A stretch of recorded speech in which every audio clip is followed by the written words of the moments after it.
He was a little man, shorter than most, with a bald head and thick, reddish-brown beard. His eyebrows were thick and bushy and arched above his dark eyes, giving the impression that he was always astonished or surprised. By physical appearance, Henri Landru was not the type of man that one would suspect of being able to romance more than 300 women out of their life savings. But there was something special about this bourgeois second-hand furniture dealer and automobile mechanic that vulnerable women found irresistible. And for 10 of them, their willingness to believe the lies Landru told them would cost them more than their meager fortunes. The price they paid for falling under the spell of this 20th century Bluebeard was their life.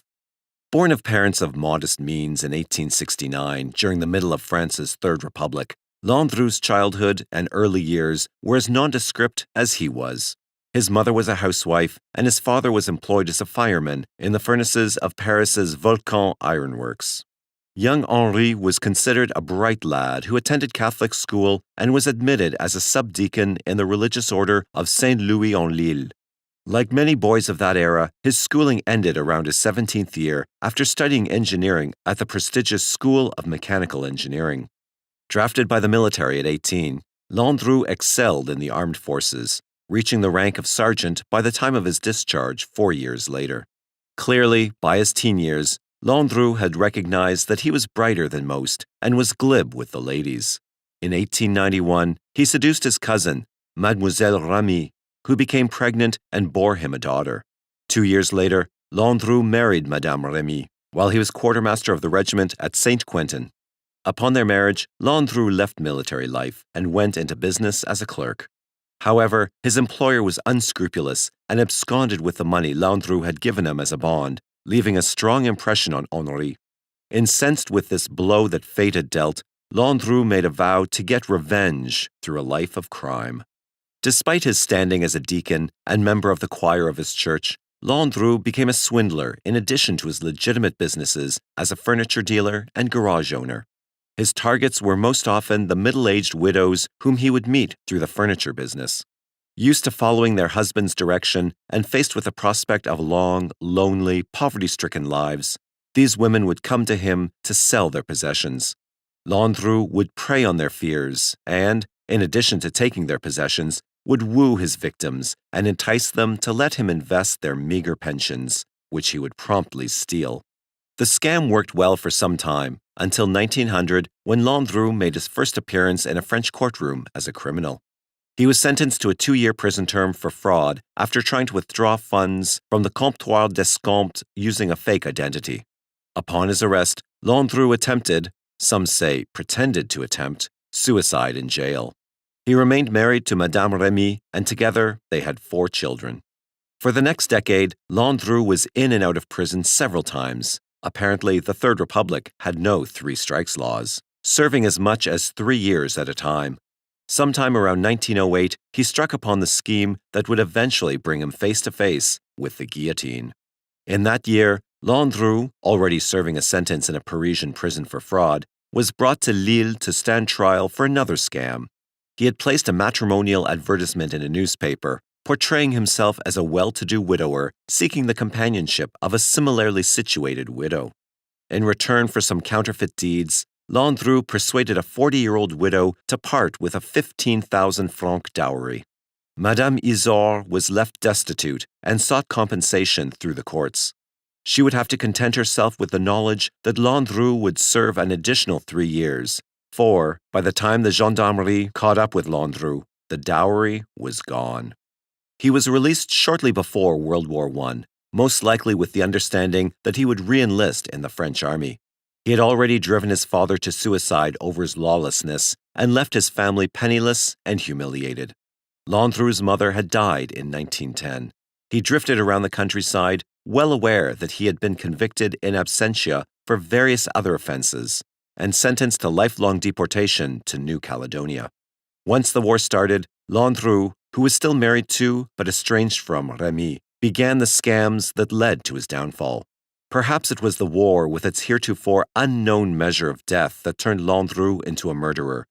Perhaps it was the years spent in undoubtedly harsh French prisons, or perhaps it was something else. The Earl of Birkenhead, eminent Oxford Don and author of famous Trials of History, discounts the theory that Landru was driven by bloodlust to kill his female suitors.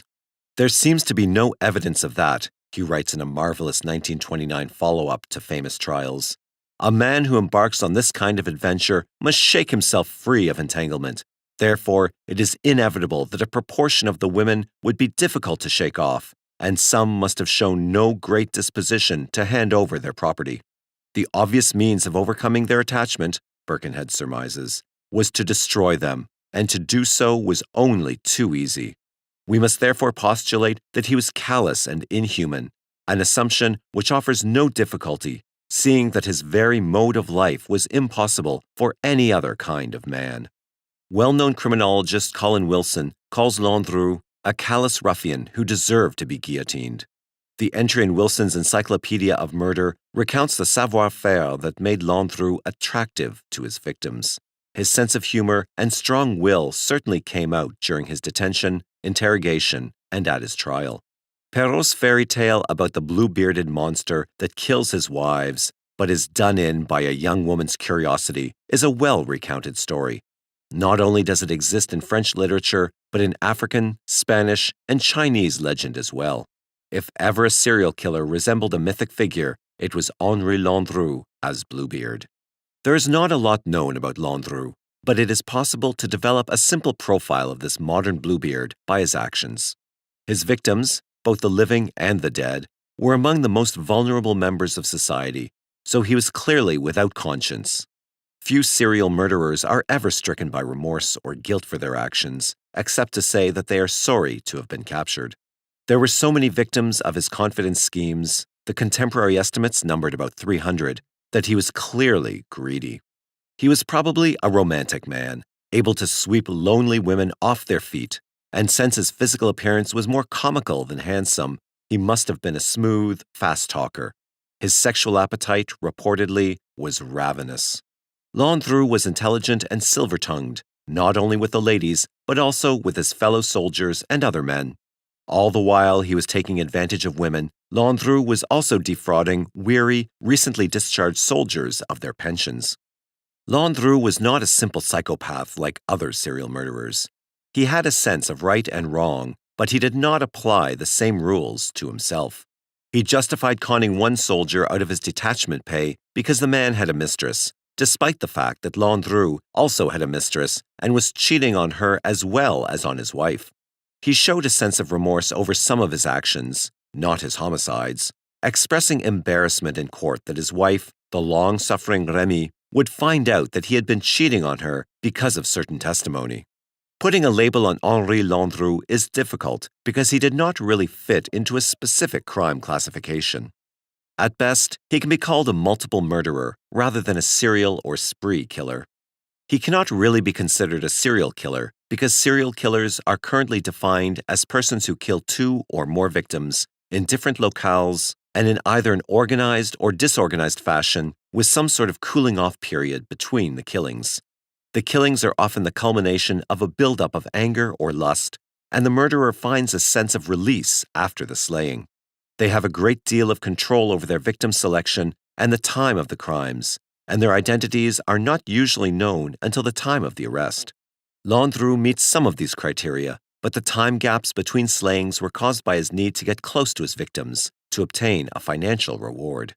If sex or anger was at the root of his murderous need, Landru could easily have killed his victims shortly after getting to know them, or, better yet, his selection of victims would have been more random. Spree murderers, on the other hand, are killers whose crimes take place in different locales, in a disorganized fashion, but within a fairly short period of time.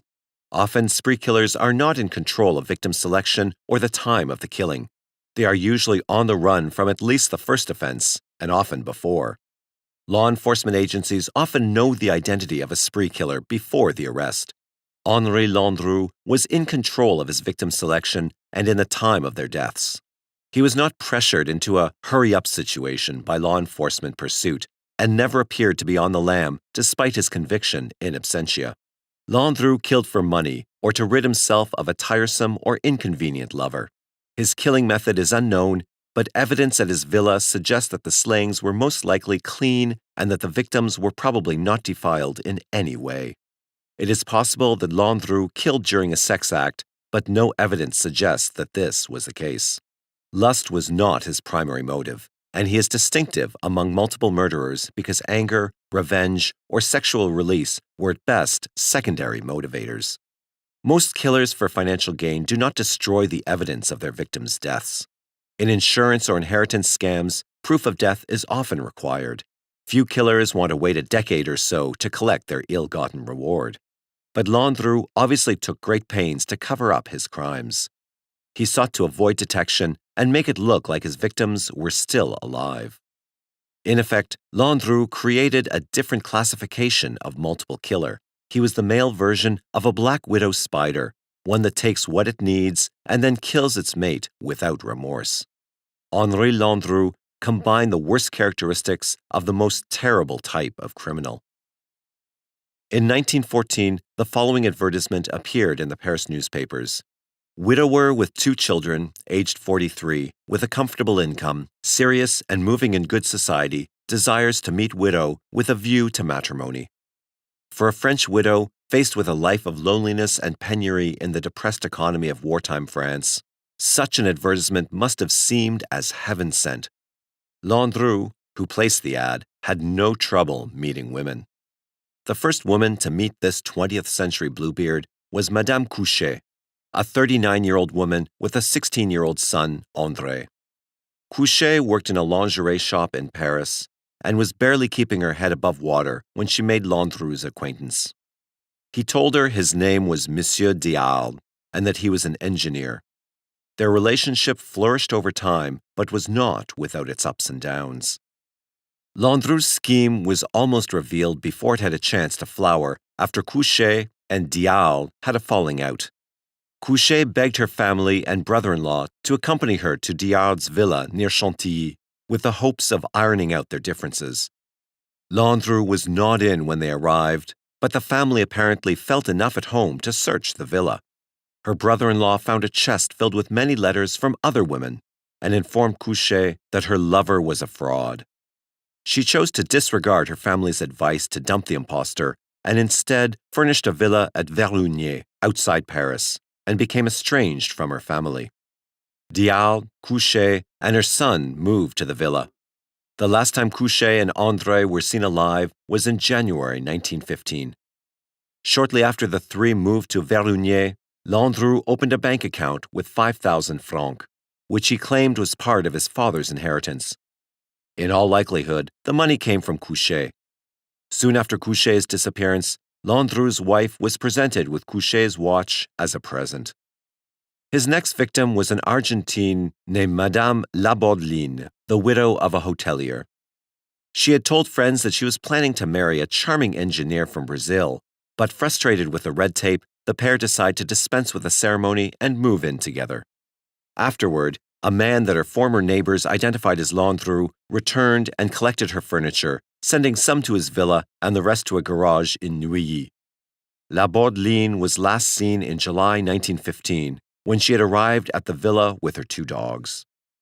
Madame Guyen, a 51-year-old widow whose full name was Marie-Angélique Désirée Pelletier, was last seen at the villa a month later. Also, in 1915, a Madame Ayon visited Verlunier and disappeared. Whether or not there were others between the murders of Ayon and 19-year-old André Babelet, a servant girl who disappeared in March 1917 en route to visiting her mother, only history knows. And why Babelet was slain is also a mystery. She was as poor as a church mouse and had nothing to give Landru but her charms. Did she, like Fatima in Bluebeard's legend, stumble across Landru's secret, or was she killed merely because he could not rid himself of her? Regardless, poor Babelet followed the fate of Landru's other victims and was never seen alive again after meeting up with Landru. After Babelet disappeared, Landru, apparently busy with other scams like his detached soldiers scam and a petrol fraud, left Verlunier for a new villa in Gambé and promptly had a large cast-iron oven installed. He laid low for almost 2 years, but soon returned, to his murderous ways. Landru courted Madame Buisson, a wealthy widow, for nearly a year before he succeeded in creating an estrangement from her family. She moved with him to Gambé without her son, who went to live with his aunt. In April 1917, Buisson was seen for the last time. His next victim at Gambé was Madame Louise Léopold Jaume, who disappeared in September 1917. Landru's new neighbors in Gambé noticed black, noxious smoke pouring from his villa after her disappearance. Annette Pascal, 38, followed Jaume by vanishing in the spring of 1918. Finally, Marie-Thérèse Marchadier, an entertainer known among the non-commissioned officers of the French army as La Belle Méthèse, and who had retired to relative anonymity in Paris, was visited by Landru, who wanted to purchase her furniture. A friendship blossomed, and she accompanied the murderer to Gambé in late 1918 and promptly disappeared. In all, at least 10 women and 1 boy, and 2 dogs, had disappeared after meeting Landru, yet no police had ever suspected him of any misdeeds. It would take a pair of anxious families to bring Bluebeard at long last to justice. Landru had taken great pains to separate his victims from their families, but after their deaths, he took equally strong measures to assure the families that their loved ones were alive and well. 2 of Guyen's friends received postcards from Landru, saying that Guyen was unable to write herself. He forged a letter from Buisson to her dressmaker and another to the concierge of her Paris apartment. Landru represented himself as the attorney of Madame Jaume, who was divorcing her husband and successfully closed out her bank accounts. 2 years after Buisson met Landru, her son, who was living with her sister, passed away. Obviously, the family wanted to notify Madame Buisson, but was unable to find her. Her sister remembered that Buisson had whispered her intention of running away to Gambé with a Monsieur Guillet. She wrote to the mayor of Gambé, seeking help in locating either Buisson or Guillet. The mayor replied that he knew neither of them, but perhaps she should meet the family of Madame Colombe, who was also missing at Gambé. She had vanished under similar circumstances. Unbeknownst to anyone, Colombe had disappeared after meeting Landru in early 1917. The tenant of the villa in question, the mayor told the family of Buisson, was not Monsieur Frémier, the fiancé of Buisson, but Monsieur Dupont. However, when the police went to Villa Hermitage, as Landru's estate was known, they could not find Frémier, Dupont, Diard, the name given to Colombe's family, or Landru. The villa was unoccupied, but recently lived in. Mademoiselle Lacoste, Buisson's sister, was not discouraged. She had seen Frémier, so she began combing the streets of Paris near Frémier's old residence, looking for him. In 1919, her search paid off. She spotted Landru coming out of a dry goods shop and followed him, only to lose him in the crowd. She returned to the store and found out that the man's name was not Frémier, but Guillet, and that he lived in the Rue de Rochechouart with his mistress. Immediately, the police were summoned and Landru was arrested. But on what charge should he be held, the gendarmerie wondered. Clearly, murder was suspected, but where was the body? There was no evidence that Landru had killed anyone, and the strong-willed Bluebeard was unwilling to discuss anything with authorities. They returned to Gambé, where a thorough search was undertaken. The gardens were excavated looking for bones, but the only remains police found were those of a pair of dogs. They searched his old villa at Verunay and came up equally empty.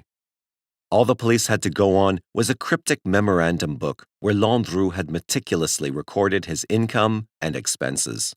But within the copious notes were several names that interested authorities. On one page was the entry, A. Couchet, G. Couchet, Brésil, Crozatier, Havre, Count Buisson, A. Colombe, André Babelet, M. Louis Jaume, A. Pascal, Monsieur Mercadier. Buisson and Colombe were missing, and the authorities soon learned that the whereabouts of the Couchets were also in question. They suspected that this was a list of victims, but again, they had no bodies. Confident in the erroneous knowledge that he could not be convicted of murder without a body, such a conviction is possible under French law, Landru kept silent and refused to talk with the police. For 2 years, authorities investigated the disappearances of his victims, yet Landru never admitted anything. Slowly, they learned that each of the women in the ledger had met Landru through his marriage advertisements and had disappeared. Interestingly, Landru had recorded the purchase of one-way tickets from Paris to Gambé for each of his victims, while marking round-trip tickets for himself. The gardens in Gambé and Verunier were dug up time and time again. Authorities tried to link Landru to purchases of acids and other chemicals, to no avail. Finally, neighbors at Gambé told authorities of the noxious fumes that often emanated from the kitchen. The stove that Landru had installed shortly after his arrival in Gambé was inspected, and the horrific evidence of murder was uncovered. In the ashes, police found small bones, undoubtedly human, as well as burned but still recognizable fasteners of the kind worn on the clothes of French women. Landru had disposed of his victims by burning their remains. How they were killed was still a mystery, but what had happened to Madame Colombe and Madame Buisson, as well as 9 others, was clear. 2 years after his arrest, Landru was charged with 11 counts of murder and set for trial. There is little doubt that Landru's trial captivated his countrymen. Consider the time it occurred. He was arrested in April 1919 at his home in Paris with his mistress, 27-year-old Fernande Segret, whom he had picked up in an autobus in the city. France was still recovering from the bloodiest war in the history of civilization, and the peace talks at Versailles were not going well for them. Shortages and economic depression abounded, and a case that promised sex, gossip, and gruesome killing was delightfully played up by the papers as a diversion from the dreary day-to-day life of post-war France. Also, take into account that in 1919, there was no such term as serial killer. Although multiple murder wasn't unknown in Europe, it was still a novelty, unlike the present day, where the concept of a serial killer is as ubiquitous as a pickpocket was in the 19th century. The murders committed by Jack the Ripper across the English Channel were just 40 years prior, and a human monster who could kill so many without remorse was still an aberrance to the French and English alike. The idea that a Frenchman, a Parisian no less, could be capable of such atrocities profoundly impacted the society. Landru's trial began in November 1921 and lasted nearly a month. The French system of justice had been instituted in 1848, and while not, as it is commonly believed, assuming the guilt of the accused until innocent is proven, it is heavily weighted against the person on trial. Not only does the chief judge in the 3-judge panel serve as an interrogator, the French allow questioning of the accused for the sake of investigation in front of the jury during the trial. The French system also allows the victim's relatives to bring suit for damages during the trial, and the victim's legal counsel can question the accused and argue before the jury. Clinging to his mistaken belief that he could not be convicted without evidence of a body, Landru's defense was essentially to stonewall the court. Time after time, he would refuse to answer questions and reply that it was no one else's business what he knew of their disappearances. He also believed that because he had been judged sane enough to stand trial, his innocence was assured. "In acknowledging I am sane, they are thus establishing my innocence," he told the media, which covered the trial with an enthusiasm unmatched for the time. For days he stood before withering interrogation by the court without changing his story. "I have nothing to say," he said over and over, much to the frustration of observers. Every time new evidence was unearthed, Landru merely shrugged his shoulders and denied everything or refused to discuss it. "What of your relationship with Madame Guyen?" he was asked in open court. "I am a gallant man and will say nothing," Landru replied to the exasperated magistrate. "I cannot think of revealing the nature of my relations with Madame Guyen without the lady's permission." During the trial, Landru's health began to fail. He started to provide statements of fact in response to questions, but the prosecution quickly refuted his allegations. His strategy was a tactical blunder, wrote Lord Birkenhead. "Where explanations are obviously needed," he wrote, Unless an unfavorable inference is to be drawn, the failure to afford these explanations will tend to confirm the inference. Landru's impotence before the court clearly grated on the jury. His evasions and quickness to answer with sarcasm only succeeded in proving that he was the kind of man who would deceive women like his victims. It took the jury just 2 hours, after nearly 25 days of testimony, to decide Landru had killed the 11 women. The penalty for such a crime was death. French justice is swift. Just 2 months passed from the time of his conviction until Landru received word that his execution was imminent. Unlike American justice, where a prisoner is well aware of his or her execution date, the French system does not inform the condemned until shortly before the execution. The guillotine is a curious method of execution, and although it is generally held to be humane, there is some question about how quickly one dies after being decapitated. 2 doctors in the 1960s wrote that death is not instantaneous. Every vital element survives decapitation. It is savage vivisection followed by premature burial. Doctors Piedlièvre and Fournier go on to discuss how the brain is capable of breaking down complex sugars in the neurons into oxygen for as long as 6 minutes after decapitation. Eyewitness accounts also call into question the swiftness of the onset of death after beheading. Did it, those who saw the grimacing heads in the basket wondered, kill instantaneously? Writes Colin Wilson. In the 1790s, this question was much debated, as when Charlotte Corday's head was held up and slapped by the assistant executioner. Men swore that it not only blushed, but showed most unequivocal signs of indignation. In an even more graphic account written in 1905, a French doctor experimented with the head of an executed criminal. The head fell on the severed surface of the neck. I was not obliged even to touch it in order to set it upright. Chance served me well for the observation, which I wished to make. Here, then, is what I was able to note immediately after decapitation. The eyelids and lips of the guillotined man worked in irregularly rhythmic contractions for about 5 or 6 seconds. This phenomenon has been remarked by all those finding themselves in the same conditions as myself for observing what happens after the neck severing. I waited for several seconds. The spasmodic movements ceased. The face relaxed, the lids half closed on the eyeballs, leaving only the white of the conjunctiva visible. It was then that I called in a strong, sharp voice, "L'anguille!" I saw the eyelids slowly lift, without any spasmodic contractions. I insist advisedly on this peculiarity. But with an even movement, quite distinct and normal, such as happens in everyday life, with people awakened or torn from their thoughts. Next, L'Anguille's eyes were definitely fixing themselves on mine, and the pupils focused themselves. Then, I was not dealing with a sort of vague, dull look without any expression that can be observed any day in dying people to whom one speaks. I was dealing with undeniably living eyes that were looking at me. After several seconds, the eyelids closed again, slowly and evenly, and the head took on the same appearance as it had before I called out. It was at that point that I called out again, and, once more, without any spasm, slowly the eyelids lifted, and undeniably living eyes fixed themselves on mine with perhaps even more penetration than the first time. There was a further closing of the eyelids, but now less complete. I attempted the effect of a third call.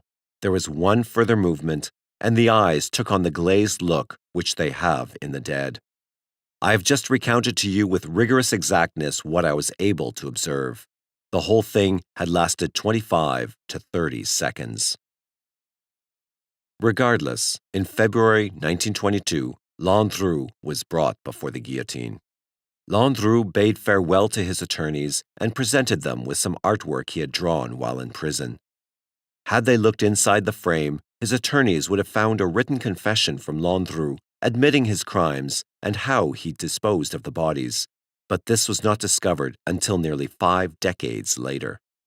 He declined to hear a mass and rejected the traditional glass of brandy from his jailer. Landru indignantly refused to make a statement, saying the very question was an insult. Landru stood before the guillotine, which had been the preferred form of execution in France since its revolution a little over a century before. He knelt, and within moments, the blade had fallen, and one of the coldest mass murderers of all time died without ever expressing remorse for his crimes. If it weren't for his sticky fingers, perhaps no one would know Joseph Naso's name. In 1995, Naso, a freelance photographer, strolled into an Oakland, California department store and attempted to shoplift 30 pairs of women's underwear. Later, it would become clear he'd already had an odd history of petty crimes. It seemed absurd that a man in his 60s, Naso was then nearly a senior citizen, would be arrested for shoplifting, a crime normally associated with juvenile delinquents. Instead, just a year earlier, he'd been nabbed for a similar crime in Yuba City, California. His sticky-fingered habit continued long after that incident. In 2003, he was arrested again for shoplifting at the local food co. in Sacramento before he moved from California to Nevada. In 2009, he was at it yet again, caught stealing at a Raley's grocery store in South Lake Tahoe. He was put on probation. He had an assigned parole officer, Wes Jackson, and if it weren't for an unannounced home visit, perhaps Joseph Naso's alleged other life, one far more sordid and scary than shoplifting panties, may never have been discovered. Police soon believed that Naso was not just an eccentric older man living in Reno, Nevada, nor even one described variously as a bellicose drunk or a strange man with a temper. It's now believed that he was a serial killer, killing 4 women, and authorities suspect maybe even more. Joseph Naso never stayed in one place for long. Born in Rochester, New York in 1934, Naso served in the Air Force in the 1950s. He met his first wife, Judith, and got married and had a son, Charles.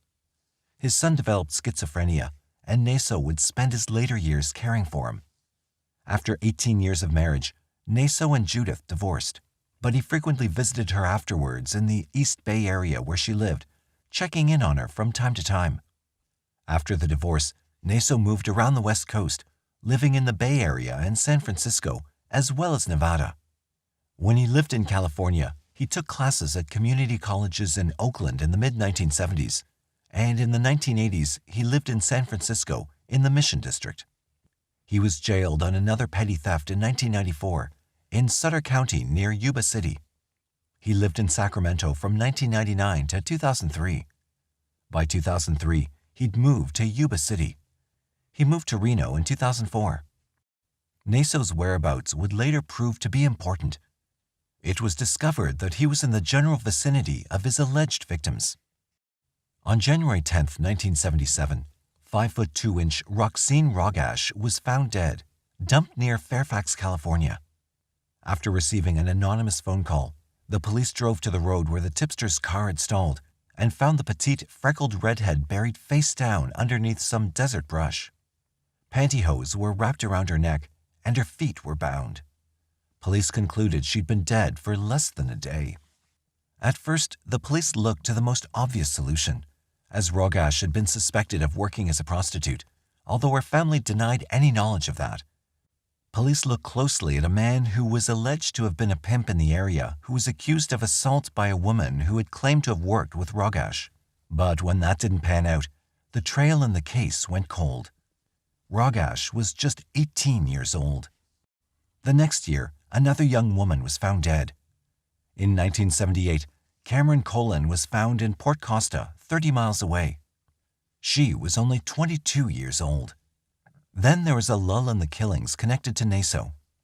It wasn't until 15 years later that another woman was murdered, whom authorities later linked to Naso. Pamela Parsons, 38, a waitress who worked not far from where Naso lived, was found dead in Yuma County. A year later, Tracy Tafoya, 31, was found dead also in Yuba County. She'd been drugged, raped, and tossed in a cemetery. It was estimated that she'd been dead a week before her body was found. According to ABC News 10, Naso lived on Cooper Avenue in Yuba City during this time. In all cases, the women were found strangled and dumped naked in rural areas. They all reportedly either had problems with drugs and alcohol, or they were prostitutes. His particular thing was possible prostitutes, strangulation, and dumping the bodies in rural areas. San Anselmo detective Julie Gorwood told the Marysville, California Appeal Democrat. The most chilling similarity among the victims, though, was their unique names. All 4 women who were killed had alliterative initials. Their first and last name began with the same letter. This detail further piqued the interest of investigators because a few years earlier, another string of murders had occurred in Rochester, New York, where Naso was born, and those victims had also had the same first letters of the first and last name.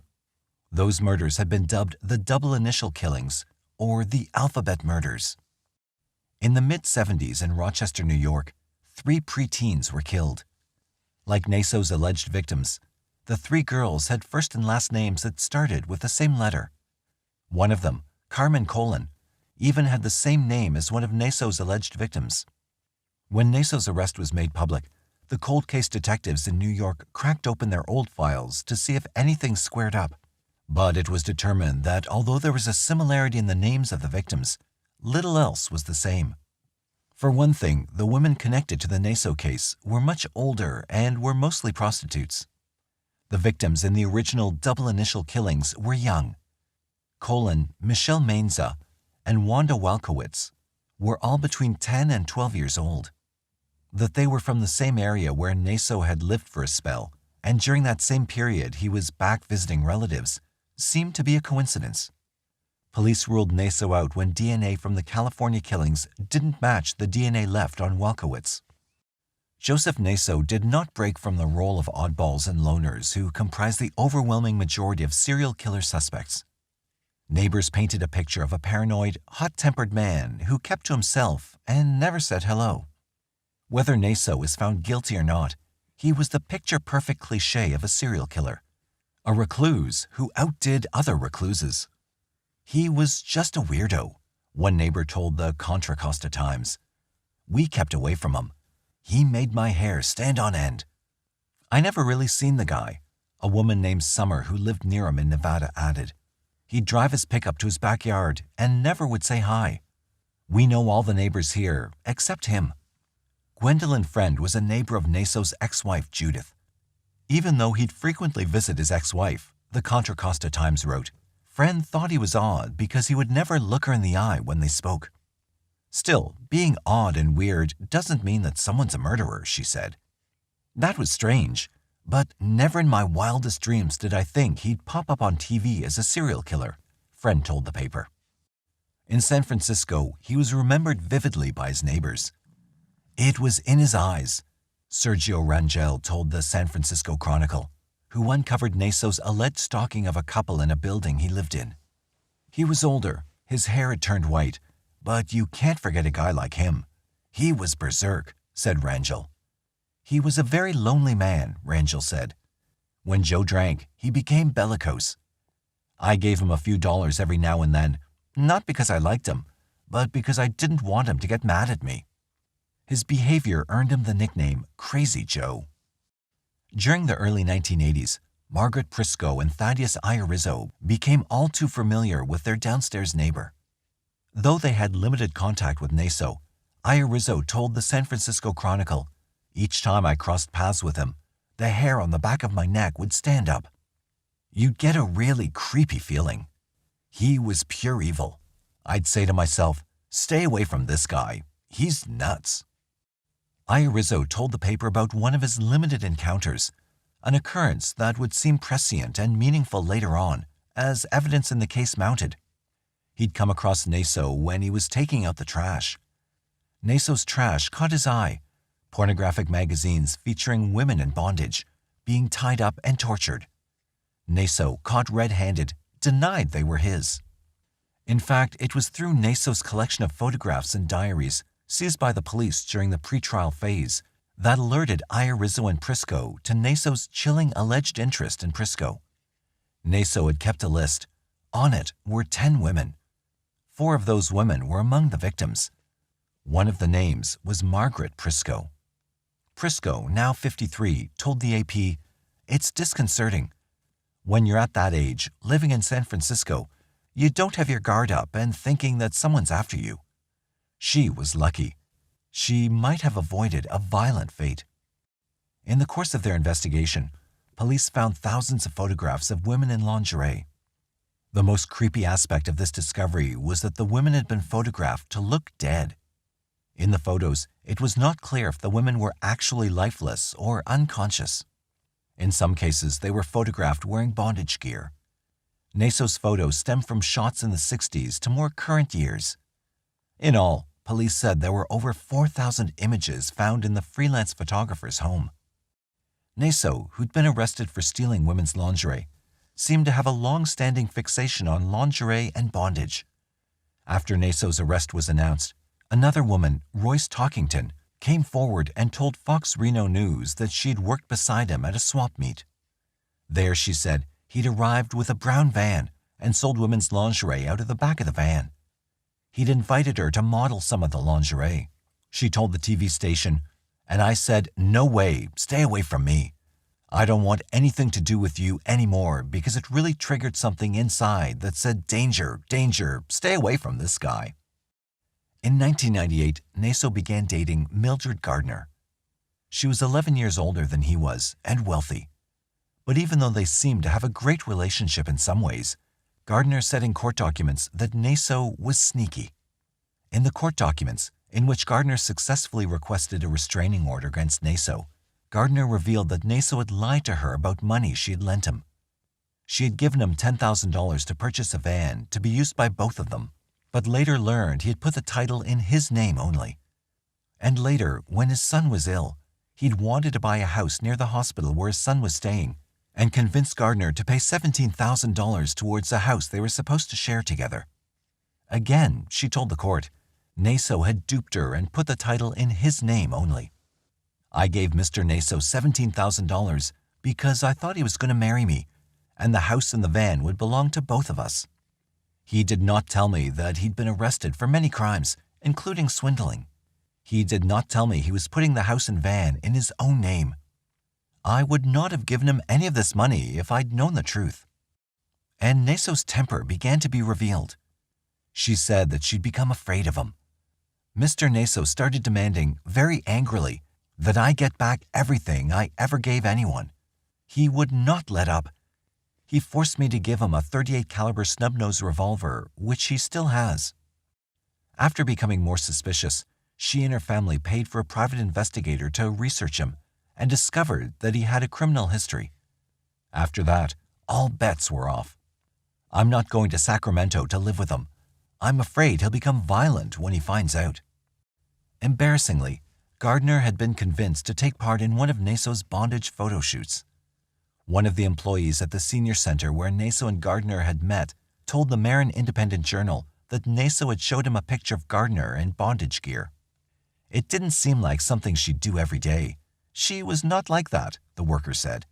I was speechless. Naso was asked not to come back to the center. For every nefarious action in Naso's life, though, he demonstrated that he could be fiercely protective. For years, he'd struggled to take care of his son, but this relationship was complicated by his son's illness. In 1996, Naso himself had to get a restraining order because of his son's violent tendencies brought on by schizophrenia. Later, he dropped the order and became the legal guardian of Charles. Naso had a long-running feud over the guardianship of Charles with Northern Nevada Adult Mental Health Services. The state argued that Charles should be living in a group home, and they alleged that the elder Naso gave his son alcohol and wasn't giving him his meds on time. The fight over guardianship also led to a feud with the Social Security Administration when his son was placed under the jurisdiction of the state. He argued on keeping his son under his watch. The Associated Press reported that he wrote, "I've no social life. I do not indulge myself or seek pleasures. My mission in life, my time, and much of my expense revolves around trying to provide care and welfare for my son 24/7. The San Jose Mercury News reported that in 2005, Naso countersued the Social Security Administration, alleging that they defamed and slandered him by implying that he had drugged and given alcohol to his mentally ill son. He lost that case when it was thrown out. But while he didn't have the money from Social Security, he still had custody of his son, who was living with him when he was captured. The AP report noted that a woman who had attended several group sessions with Naso in Yuba City said that Naso cared for his son very much.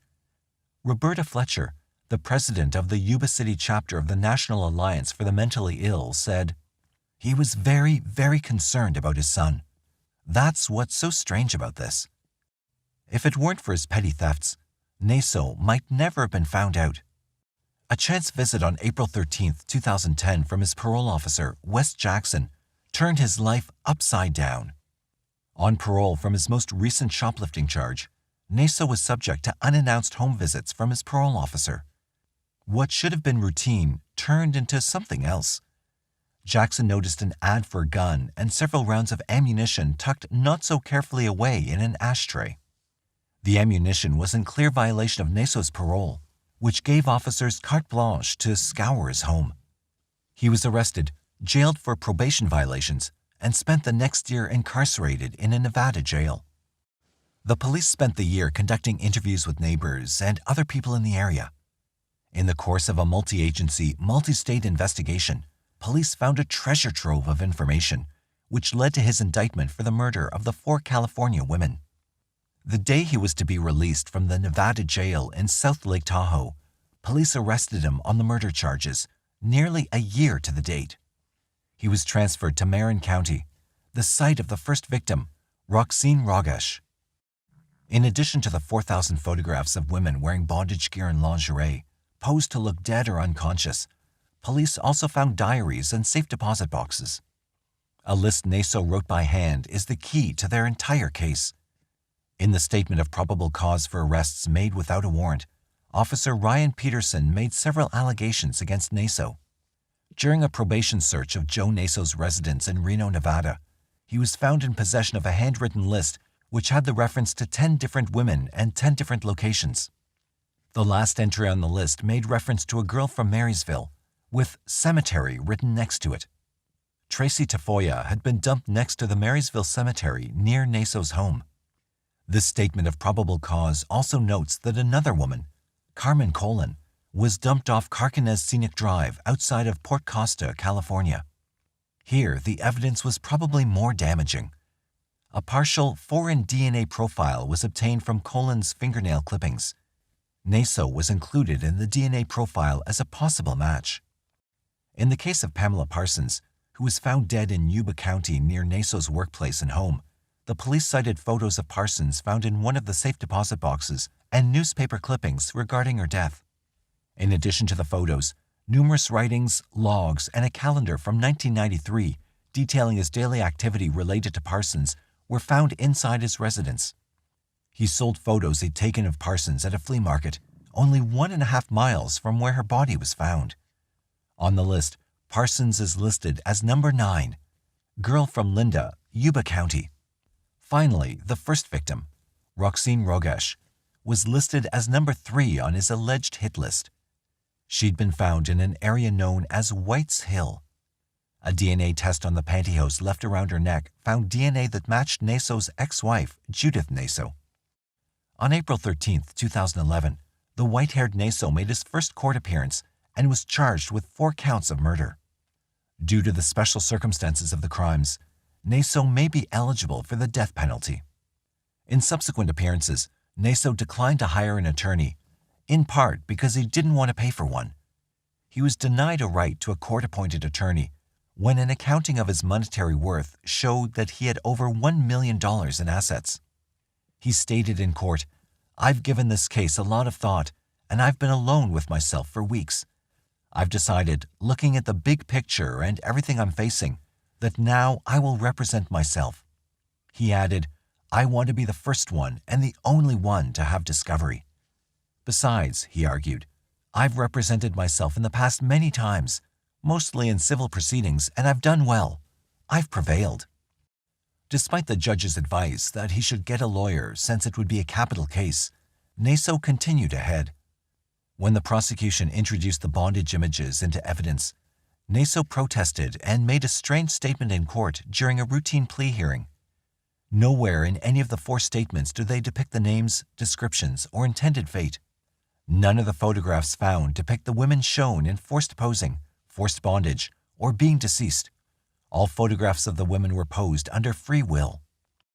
Since his initial appearances, Naso changed his mind and requested an attorney. Because his assets have been frozen by the state, though, he said he can't pay. $150,000 was then released, but the judge is ruling on whether or not he can get a publicly funded legal advisor. It probably didn't help that the information regarding the safe deposit boxes had been introduced into the record. After weeks of not entering a plea, on May 27, 2011, Naso finally entered one. Not guilty. With even the best lawyer on staff, it may prove hard to convince the jury that Naso didn't kill the 4 women with the alliterative names. Lahr is a suburb of Duisburg, a town in the industrialized Ruhr Valley situated in the northwestern part of Germany. The children who played in the vicinity of number 11 Friesenstrasse knew a short, balding man there as Uncle Joachim because he gave them treats and often defied the building rules to let them into his apartment. He lived alone but had a collection of dolls and always bought the latest in electronic gadgets. He kept dolls specifically for the girls because they liked dolls, and he liked little girls. He was a strange man, with a round face, large mousy ears, and glasses, but the children seemed to like him. He had a great sense of humor and knew how to make them laugh. What they did not see were the more sinister inflatable dolls he kept there for sexual purposes, choking them while he gave himself sexual pleasure. Sometimes he used them to practice his strangling technique. He had a difficult time approaching adult women, and while he did think about them, he knew he made a bad impression. He'd only had one relationship, and it had quickly failed. So even as a young man, he'd turned to rape. He seemed uninterested in news reports over the past 2 decades about women and girls who'd been murdered in the area, possibly by an unknown individual they called the Ruhr Hunter. He himself knew of more than a dozen.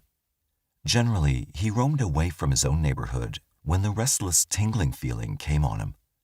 But as is often the case with compulsive drives, he finally made a mistake that terminated his long and lucky spate of violence. On Saturday, July 3, 1976, 4-year-old Marion Ketter disappeared from a Duisburg playground. Some sources refer to her as Monica.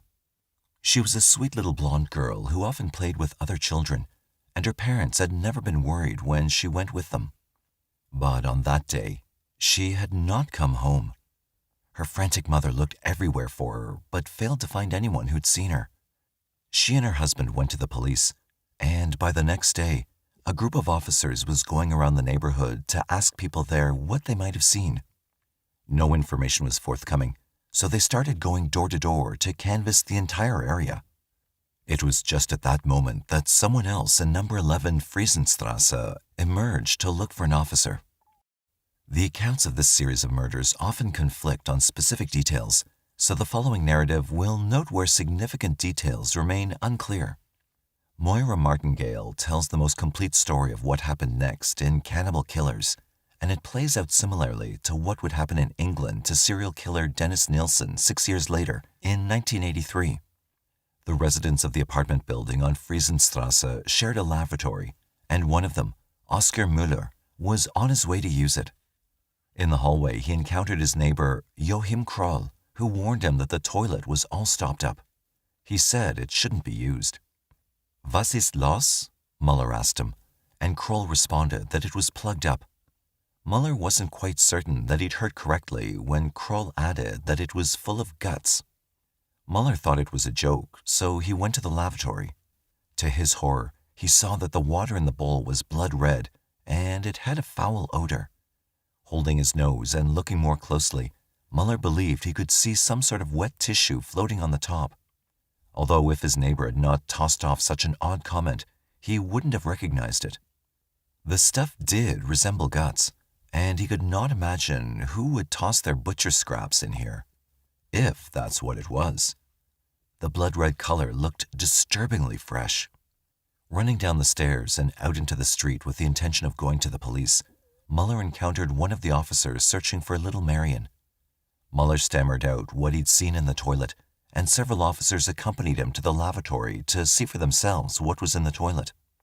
Knowing they had a missing child, and aware that several children had been killed in the general area, they feared the worst. It appeared that something once living had certainly been cut up and dumped into the toilet bowl and was stopping up the pipes, but the dark water made it difficult to see. So they sealed off the room, shut off the water, and called a plumber and the medical examiner just in case. When the right personnel arrived, several officers moved a large bucket into place. Lifting the bowl and sealing it, they poured the contents into the bucket and, for the first time, were able to make out what was in it. Along with the water were what appeared to be the internal organs of a child: lungs, kidneys, intestines, and a heart.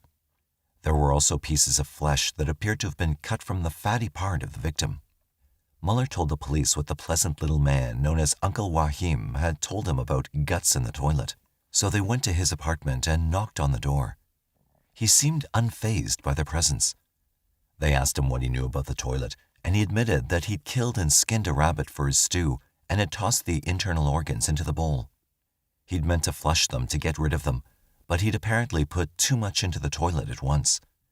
While they could smell the stew cooking in the kitchen, they knew that what they'd fished from the toilet had not been from a rabbit. With the missing child on their minds, they insisted on coming in to look around. Kroll allowed them to search his 3-room apartment. As they moved into the kitchen, he showed them the stew, admitting that it contained pieces of the missing girl. The investigators were aghast at his confession, as well as his nonchalant manner.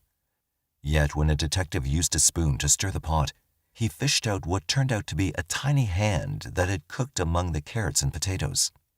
Despite this repulsive find, the police continued to search.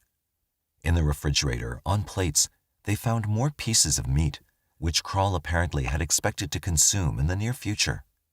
The freezer contained a few more such packages, all nicely wrapped for preservation. Uncle Joachim, the beloved neighbor whom local parents trusted with their children, had a lot to answer for, not the least of which was his bizarre appetite. As he was prepared to be taken in for interrogation, he did not resist. Joachim Gerald Kroll was born on April 17, 1933, in a mining family in Hindenburg, in the Upper Silesia area of Germany, now part of Poland. By some accounts, he was the last of 8 children, while others placed him at the number 6 spot among 9. He'd suffered from bedwetting and had a weak constitution. He never managed to achieve much and had an IQ of 76, considered well below average and nearly at the cutoff score for being labeled as mentally challenged. His father became a prisoner of war in Russia during World War II and never returned home. After the war, the family moved to West Germany's North Rhine in 1947, finding a 2-room home for 8 of them to share. Young Joachim had to contend with 6 sisters, some sources say 4, because his brothers had already left home. He went to school for about 5 years. Martingale indicates that it was 3, and received the rest of his education on the farm. In fact, he would later attribute his grisly behavior to things he had witnessed there. Then, early in 1955, when Kroll was 22 and still living at home, his mother passed away. This may or may not have been traumatic for him, but it's probably related to the fact that only 3 weeks later, Kroll committed his first rape murder. Perhaps he was acting out his anger and grief, but it could just as easily be possible that he'd finally felt free enough to act on sexually violent fantasies. In 1957, he moved to Duisburg, attacking several women. He found employment as a laboratory attendant at Mannesmann and then Tyson Industries, eventually settling in Lahr, a neighborhood of Duisburg. He would often take trips to outlying towns to hunt for victims, usually while walking in wooded areas. He used different methods to subdue his victims and erase them as witnesses, but generally preferred strangulation. Upon his arrest, says Michael Newton, the police believed they might have finally captured the elusive and brutal Ruhr hunter, so they questioned their 43-year-old suspect about his activities during some of the area murders. He readily admitted to what he had done to Marion Ketter, but initially said no more, so he was placed in a cell to await further legal proceedings. The guards seemed to enjoy him, and he likewise seemed to appreciate where he was. He kept up his good sense of humor. Within a few days, as he felt more comfortable, he revealed that he was responsible for a number of similar crimes, even taking credit for murders for which other men had been suspected, even convicted. Kroll showed the police where a few of them had taken place, apparently surprising them as they had failed to link several as the work of a single offender. His confession was long, complicated, and often quite shocking. Kroll had started to rape and kill women and girls when he was 22. He believed he killed or tried to kill around 14 people, but his memory was not so good. There could be more, he admitted. The first one occurred on February the 8th, 1955. The woman, identified as Irmgard Strel, had been only 19 years old, and her body was discovered about 5 days after she'd been killed. Kroll remembered her as a blonde who'd been wearing a green coat and carrying a book bag. She'd been a runaway, he recalled, and he'd encountered her as he walked along the road. He invited her to walk with him into the woods, apparently promising her something and then attempting to kiss her. When she struggled against him, he dragged her into a barn and stabbed her in the neck, then raped her. The incident took place near the town of Wollstede. Some sources say Ludinghausen. To ensure she was dead, Kroll strangled her and left her body there. Some sources say she was left under bushes several hundred yards from a road. He also used his folding long-bladed knife to disembowel her. However, an autopsy indicated that while he'd raped her in a frenzy, this treatment had occurred post-mortem. A year went by before he killed again, in the town of Kirkhellen, and this time his victim was younger, 12-year-old Erika Schulletter. Kroll had accosted her, raping her and killing her. Then in 1959, after moving to Duisburg, Kroll killed 2 women about 5 weeks apart in different towns. One source indicates that in March that year, before the murders, he hit a 23-year-old homeless woman named Erika after following her from a Duisburg tavern to the Rheinbrücke in Rheinhausen. She was knocked unconscious and probably appeared to be dead, but she survived the attempted murder. It seemed that Kroll was warming up for more, because on June 16th, in the very same location, he went after another woman who was nearly the same age. Clara Frieda Tesmer was found murdered in a meadow not far from the Rhine River, raped and strangled. Kroll said that when she reacted to his attention, pulling away from his grip on her arm, he hit her hard in the head. She continued to struggle as he tried to remove her clothing, and they slipped together down the embankment. He grabbed her by the throat to stop her from resisting and throttled her until she no longer moved. Then he finished undressing her and raped her corpse, leaving it there for a group of horrified boys to find the following day.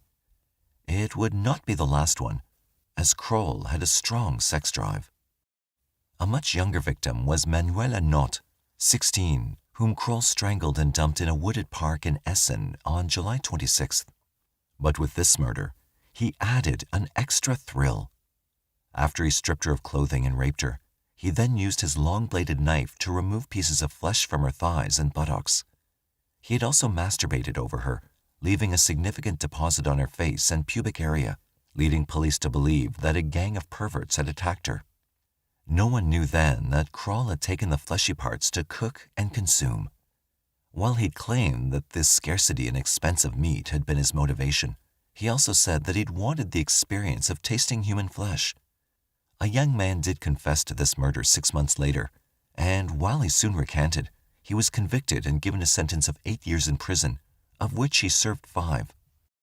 Since he was getting away with his crimes, and each success made him hungrier, Kroll developed a routine that he believed had few risks. He would take a train or bus to an area that seemed isolated, and then he'd get out and walk until he spotted a lone female whom he wished to accost. And yet, while he maintained the same pattern of attacking and killing, his timing of known murders became somewhat erratic. Newton suggests it was done to confuse the police, but there's little evidence to support the idea. It could also be the case that he killed more than he admitted to, so the pattern would then seem more erratic than it actually was.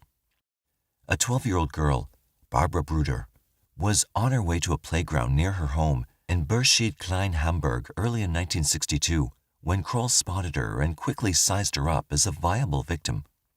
Although her remains were never located, Kroll admitted to sexually assaulting and killing her after dragging her into a field where no one could see.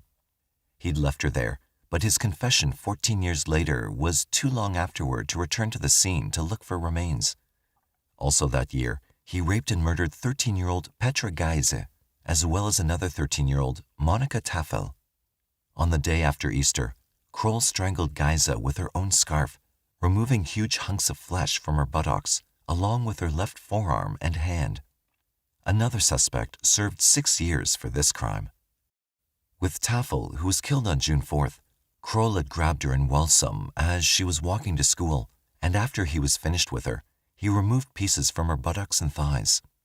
One source, clubmoral.com, indicates that he might have eaten parts of her on the spot. These two killings had occurred about 2 months apart in different towns, so they weren't linked as originating with the same predator, despite the obviously similar aspects of perversion.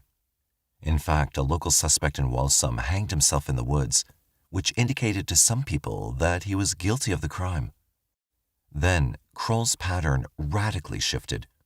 He let 3 years go by, and then on August 22, 1965, he approached a couple making out in their Volkswagen near a lake outside Duisburg.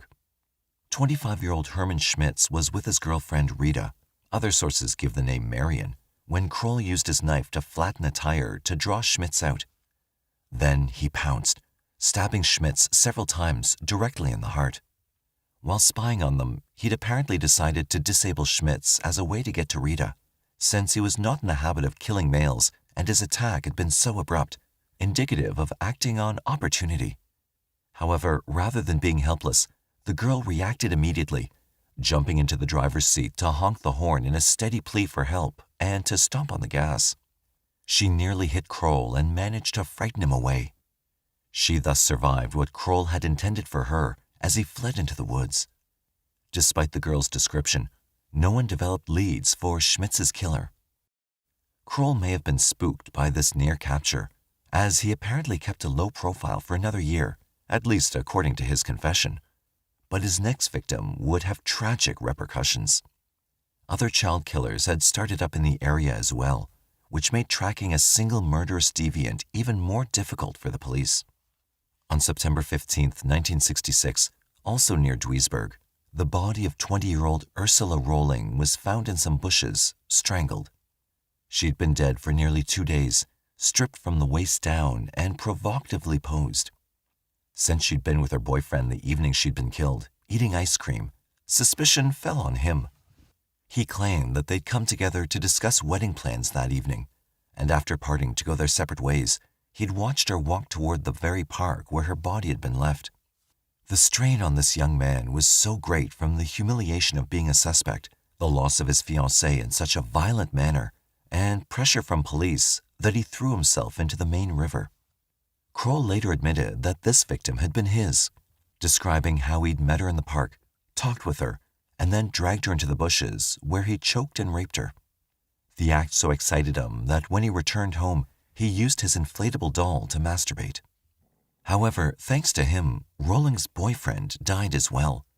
Because he'd been falsely accused, his demise was a terrible side effect of Kroll's devious work.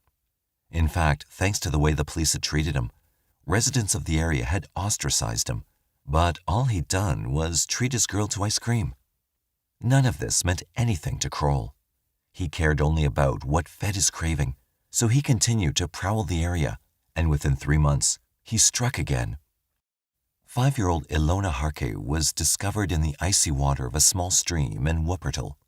An autopsy showed that she'd been raped.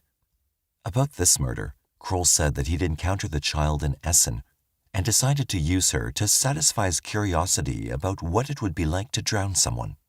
It seemed to him that she would be easy to subdue.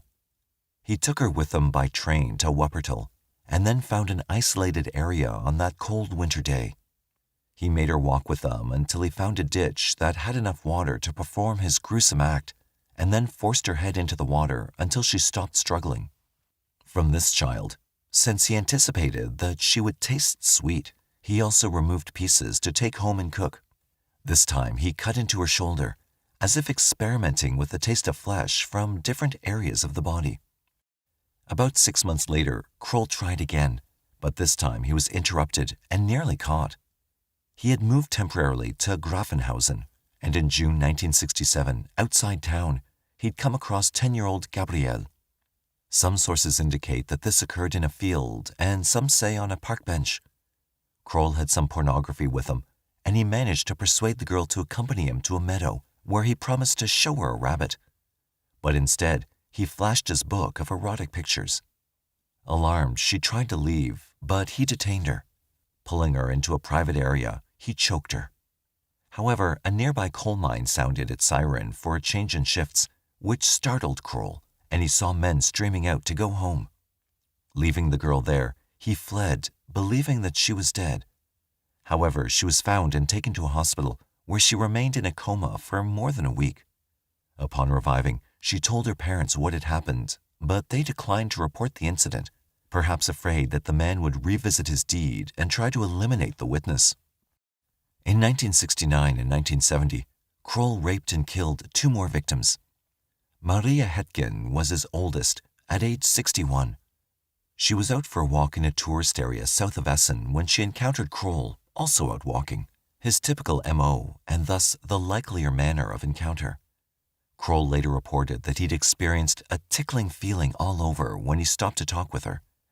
She had not wished to tarry for conversation, he recalled, so he hit her. When she went down, he dragged her to some bushes to strangle and rape her, leaving her there to be found a day later on July 13th. 10 months later, Kroll followed 13-year-old Jutta Rahn as she disembarked from a train in Breitscheid and started to walk home through a wooded area. Like several cases before this, her boyfriend became a suspect and, as a result, even spent some time in a jail cell. Then, just before the 1976 murder that got him arrested, Kroll raped and strangled 10-year-old Karin Topfer in another town that same year. Finally, with his arrest, Kroll's 21-year reign of deviant violence came to an end, and he gained the dubious reputation as the sex killer with the longest period of sadistic crimes in West Germany. Martingale notes that it was truly astonishing that in an area less than 50 miles long by 20 miles wide, Kroll could get away with his crimes for 20 years. He wasn't bright, and the crimes had many similar and distinct aspects, but the police had failed to link them to develop leads. It's true that he selected mostly strangers and that his journeys were unpredictable, so even with a sophisticated linkage analysis, he probably would have remained unidentified.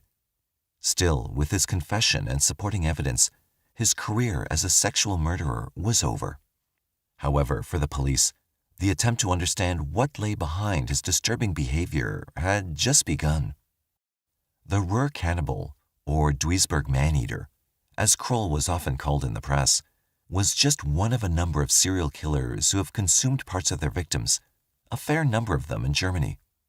Among the German cannibals are Karl Denke, who butchered and consumed more than 30 people, Georg Grossmann, who dismembered, consumed, and sold the flesh of an unknown number of women, perhaps 50, and Fritz Harman, who sold the meat of between 27 and 40 young men whom he'd raped and murdered by chewing through their necks. In America, Jeffrey Dahmer consumed parts of many of his admitted 17 victims, all young men, and most of whom he'd lured to his apartment to drug, kill, and dismember. When the police entered to search it, they found a variety of heads and body parts in the refrigerator, freezer, and inside a large blue tub. For Dahmer, the act of consuming the flesh had been a sexual experience.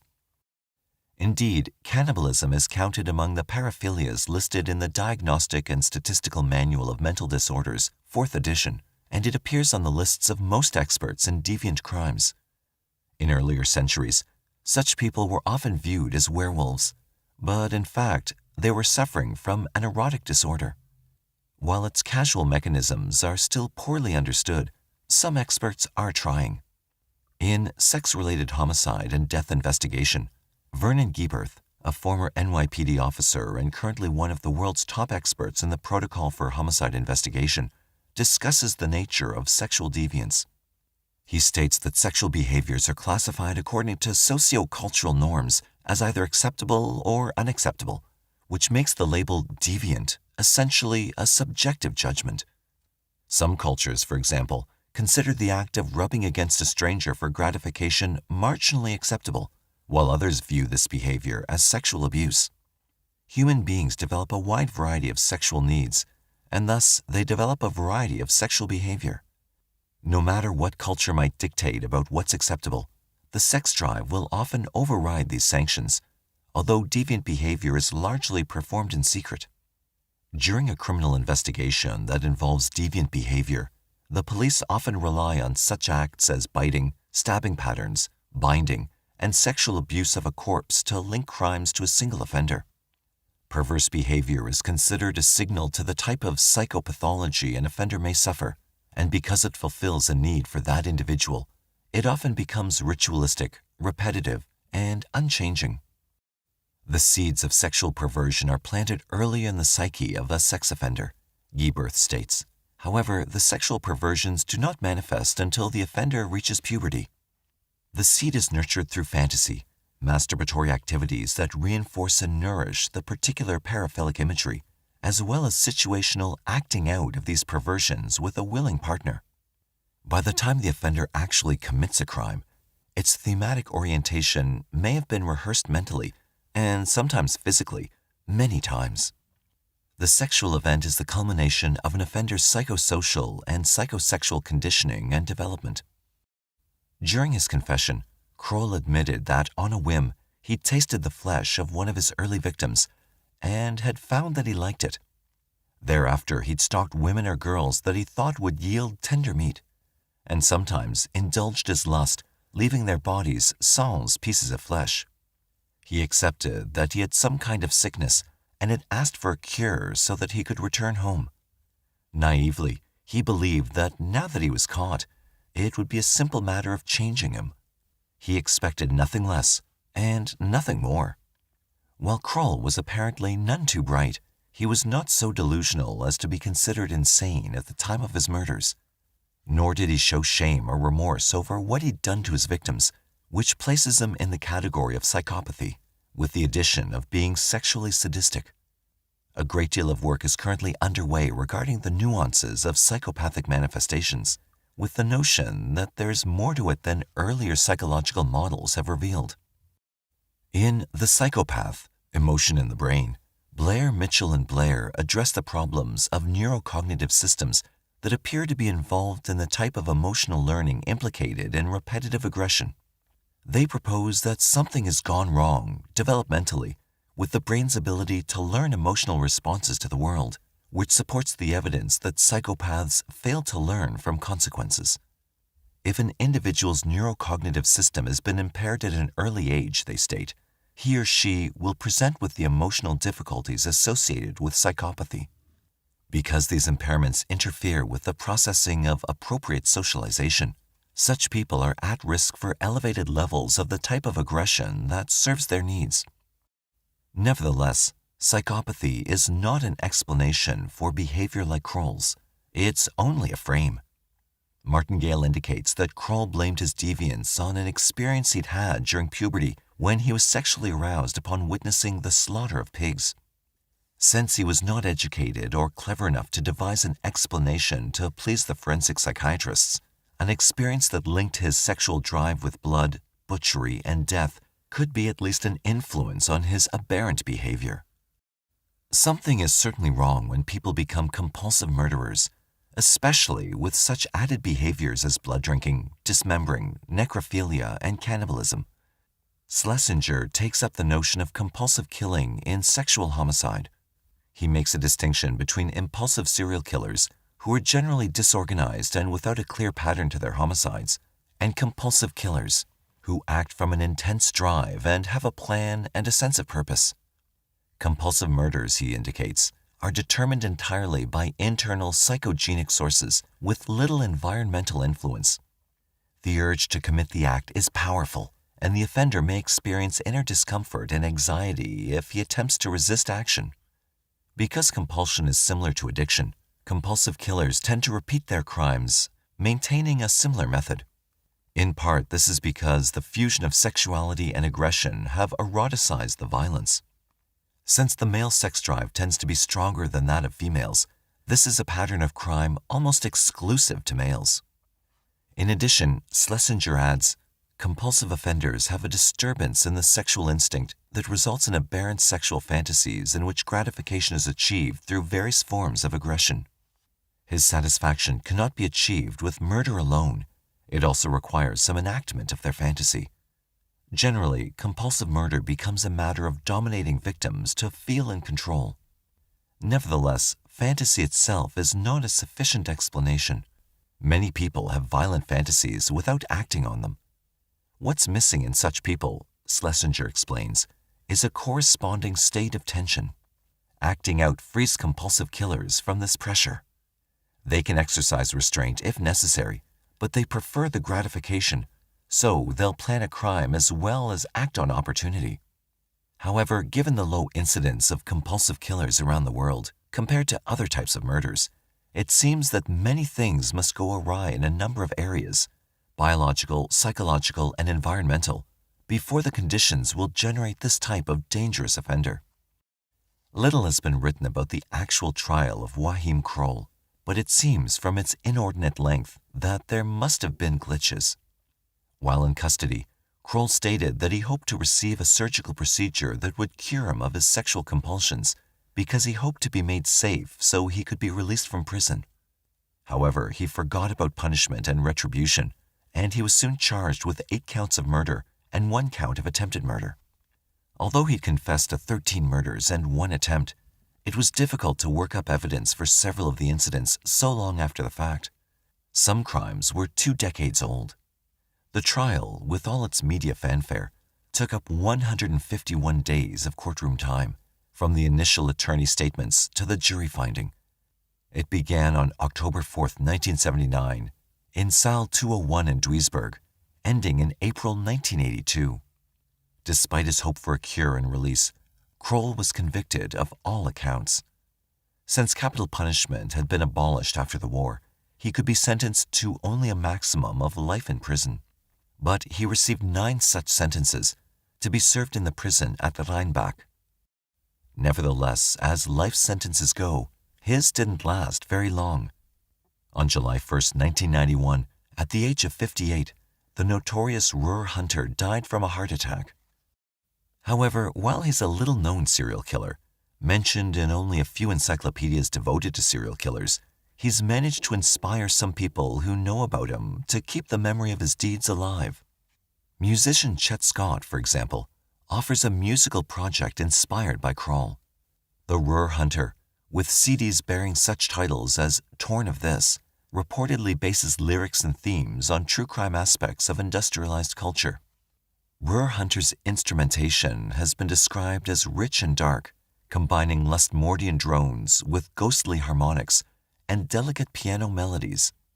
One reviewer noted that the music inflicts an extreme sense of desolation, almost pushing through to being depressive if it weren't for the fact that harsh power electronics come roaring upwards through the resonant atmosphere to keep you refreshed and anxious.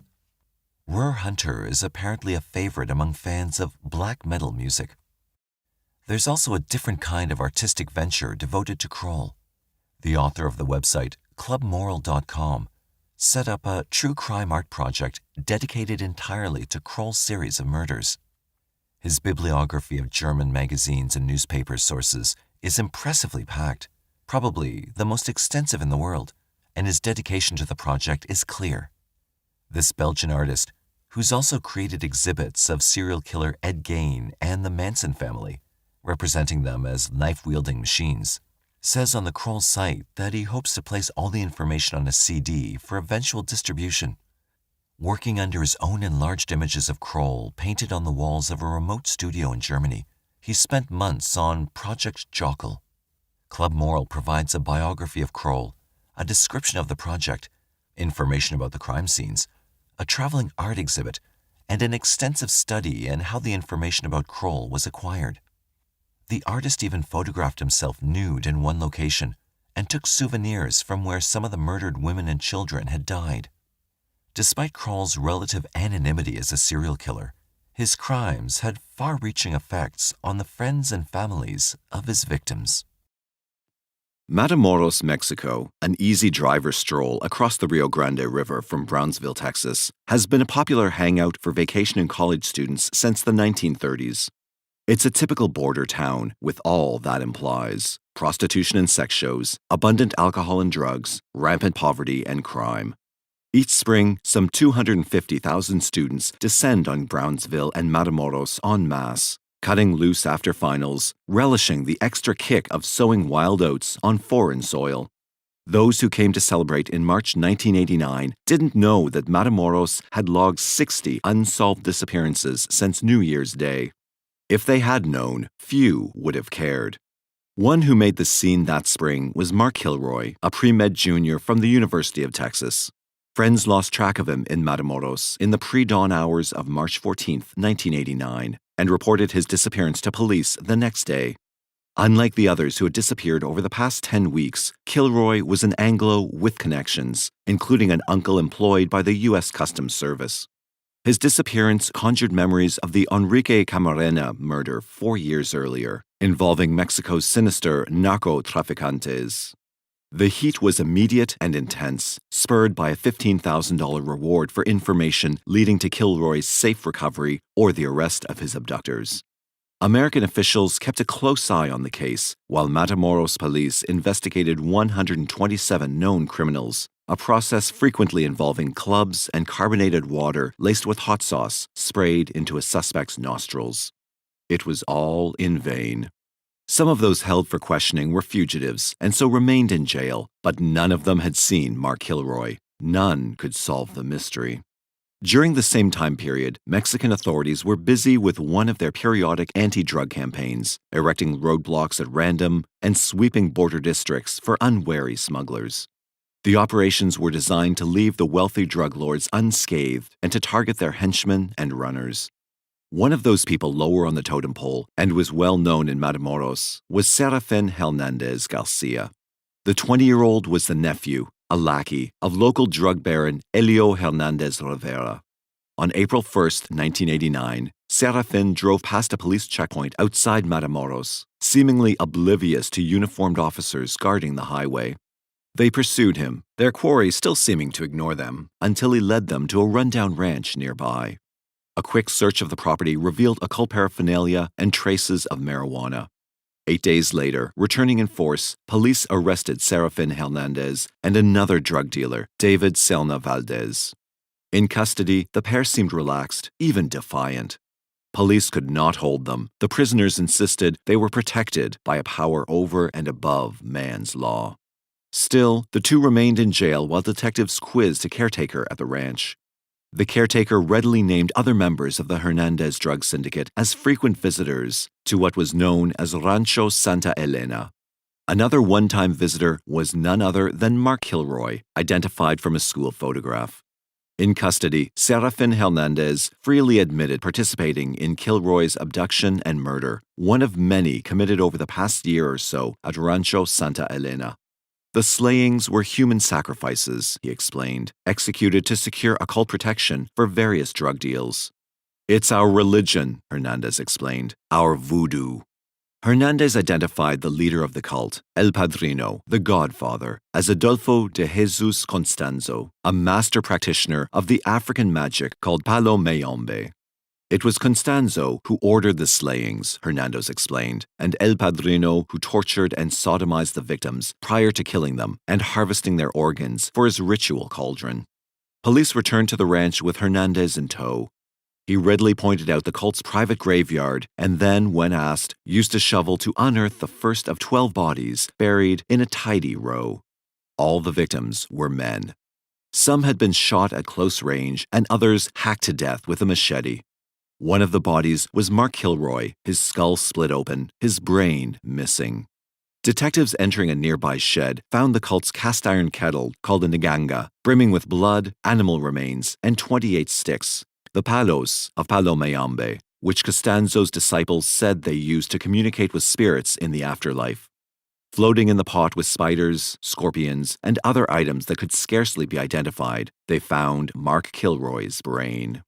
Police knew they were looking for a madman now, a wealthy one at that, surrounded by disciples who were cunning and well-armed. The only thing they didn't know about Adolfo Constanzo was where in the world they could find him. Born in Miami on November 1, 1962, Adolfo de Jesus Constanzo was the son of a 15-year-old Cuban immigrant, the first of her eventual 3 children by 3 different fathers. When he was 6 months old, Delia Alora González de Valle had her son blessed by a Haitian priest of Palo Mayombe, accepting the father's judgment that her son was a chosen one and destined for great power.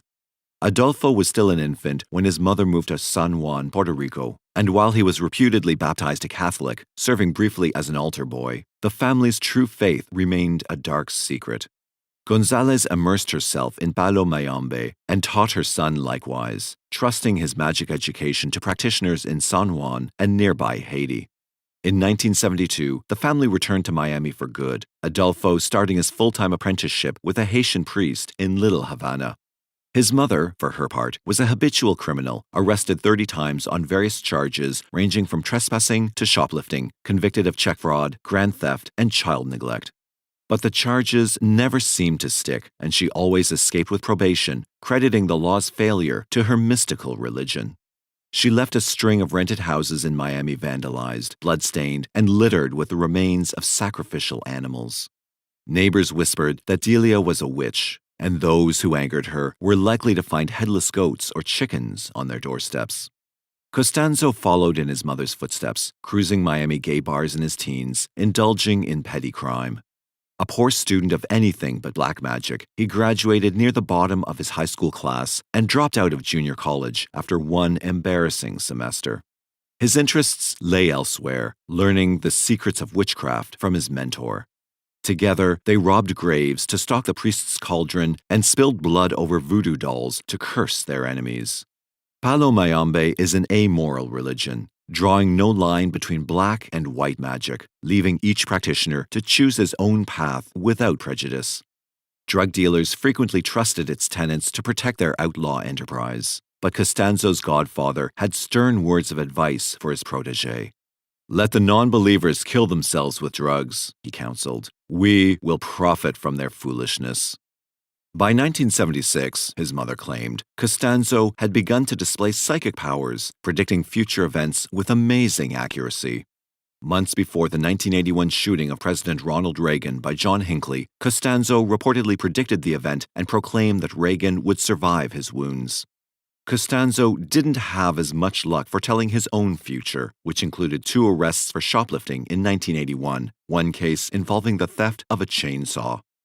In early 1983, Constanzo had chosen his patron saint, pledging himself to Cariempepe, his religion's version of Satan. With his padrino's blessing, he devoted himself to the worship of evil for profit.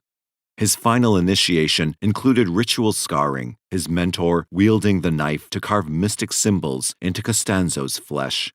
"My soul is dead," he proclaimed at the climax of that ceremony. "I have no God." The apprentice was ready to lead.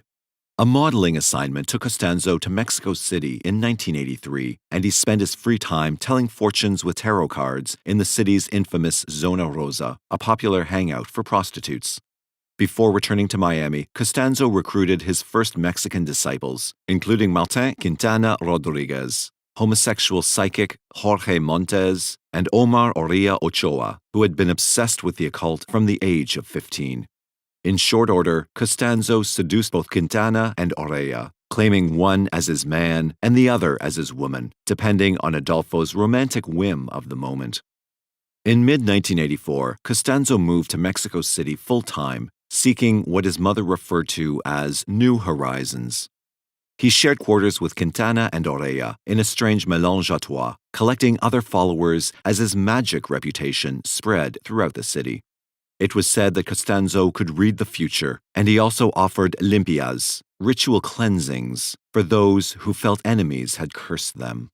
Of course, it all cost money, and Constanzo's journals, recovered after his death, document 31 regular customers, some paying up to $4,500 for a single ceremony.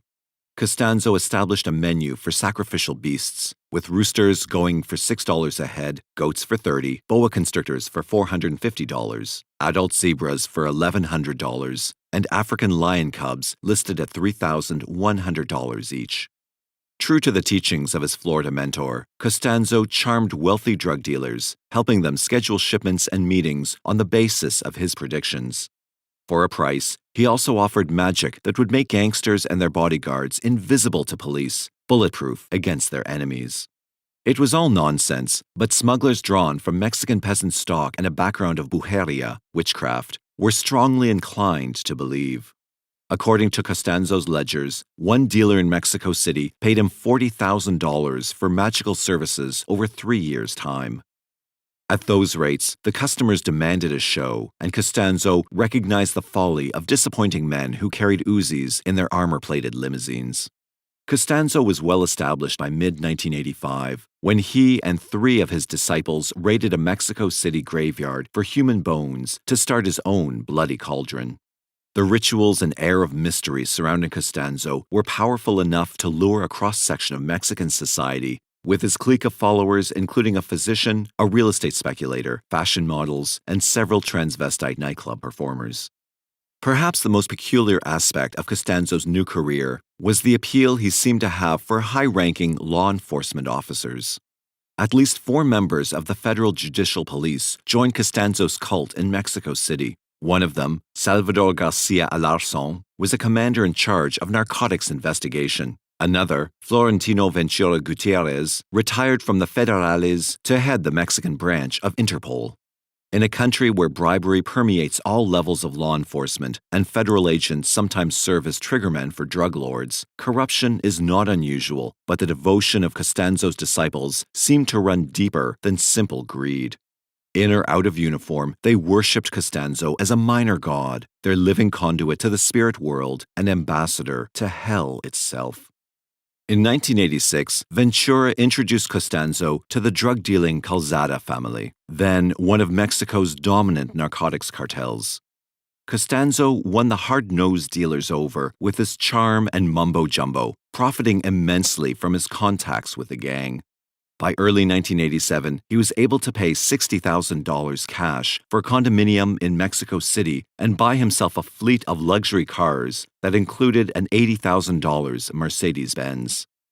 When not working magic for the Calzadas or other clients, Constanzo staged scams of his own, once posing as a DEA agent to rip off a Guadalajara cocaine dealer and then selling the stash through his police contacts for a cool $100,000. At some point in his odyssey, from juvenile psychic to high society wizard, Constanzo began to feed his nganga, or cauldron, with the offerings of human sacrifice. No final tally for his victims is available, but 23 ritual murders are well documented, and Mexican authorities point to a rash of unsolved mutilation slayings around Mexico City during the same time, suggesting that Constanzo's known victims may be only the tip of a malignant iceberg. In any case, his willingness to torture and kill total strangers, or even close friends, duly impressed the ruthless drug dealers who remained his foremost clients. In the course of a year's association, Constanzo came to believe that his magical powers alone were responsible for the Calzada family's continued success and survival. In April 1987, he demanded a full partnership in the syndicate and was curtly refused. On the surface, Constanzo seemed to take the rejection in stride, but his devious mind was plotting revenge. On April 30th, 1987, Guillermo Calzada Sanchez and 6 members of his household vanished under mysterious circumstances. They were reported missing on May 1st, and police noted melted candles and other evidence of a strange religious ceremony at Calzada's office. 6 more days went by before officers began fishing mutilated remains from the Zumpango River. 7 corpses were recovered in the course of a week, all bearing signs of sadistic torture. Fingers, toes, and ears removed, hearts and genitals excised, part of the spine ripped from one body, 2 other corpses missing their brains. The vanished parts, as it turned out, had gone to feed Constanzo's nganga, building up his strength for greater conquests yet to come. By July 1987, he already had his next targets in mind. Sara Maria Aldrete Villarreal was born on September 6, 1964, the daughter of a Matamoros electrician. she crossed the border to attend Porter High School in Brownsville, where teachers remember her as a model student and a good kid. She maintained her star pupil status in secretarial school, instructors urging her to attend a real college, but romance intervened. On Halloween Day in 1983, Aldrete married Brownsville resident Miguel Zacarias, 11 years her senior. The relationship quickly soured, and 5 months later they were separated, moving inexorably toward divorce. Late in 1985, Aldrete applied for and received resident alien status in the United States. Her next step was enrollment at Texas Southmost College, a 2-year school in Brownsville. Admitted on a work-study program that deferred part of her tuition, Sarah began classes in January 1986 as a physical education major, holding down 2 part-time jobs as an aerobics teacher and assistant secretary in the school's athletic department. By the end of her first semester, Aldrete stood out physically and academically. Standing at 6'1", she was unusually tall for a Mexican woman, and her grades were excellent. She was one of 33 students chosen from TSC's 6,500-member student body for listing in the school's Who's Who directory for 1987-1988. Aside from grades that placed her on the honor roll, Aldrete also organized and led a booster club for TSC's soccer team, earning the school's Outstanding Physical Education Award in her spare time. With the breakup of her marriage, Aldrete had moved back home with her parents in Matamoros, constructing a special outside stairway to her second-floor room in the interest of privacy. She was home most weekends and during school vacations, looking forward to completion of her studies and the transfer to a 4-year school that would bring her a PE teaching certificate.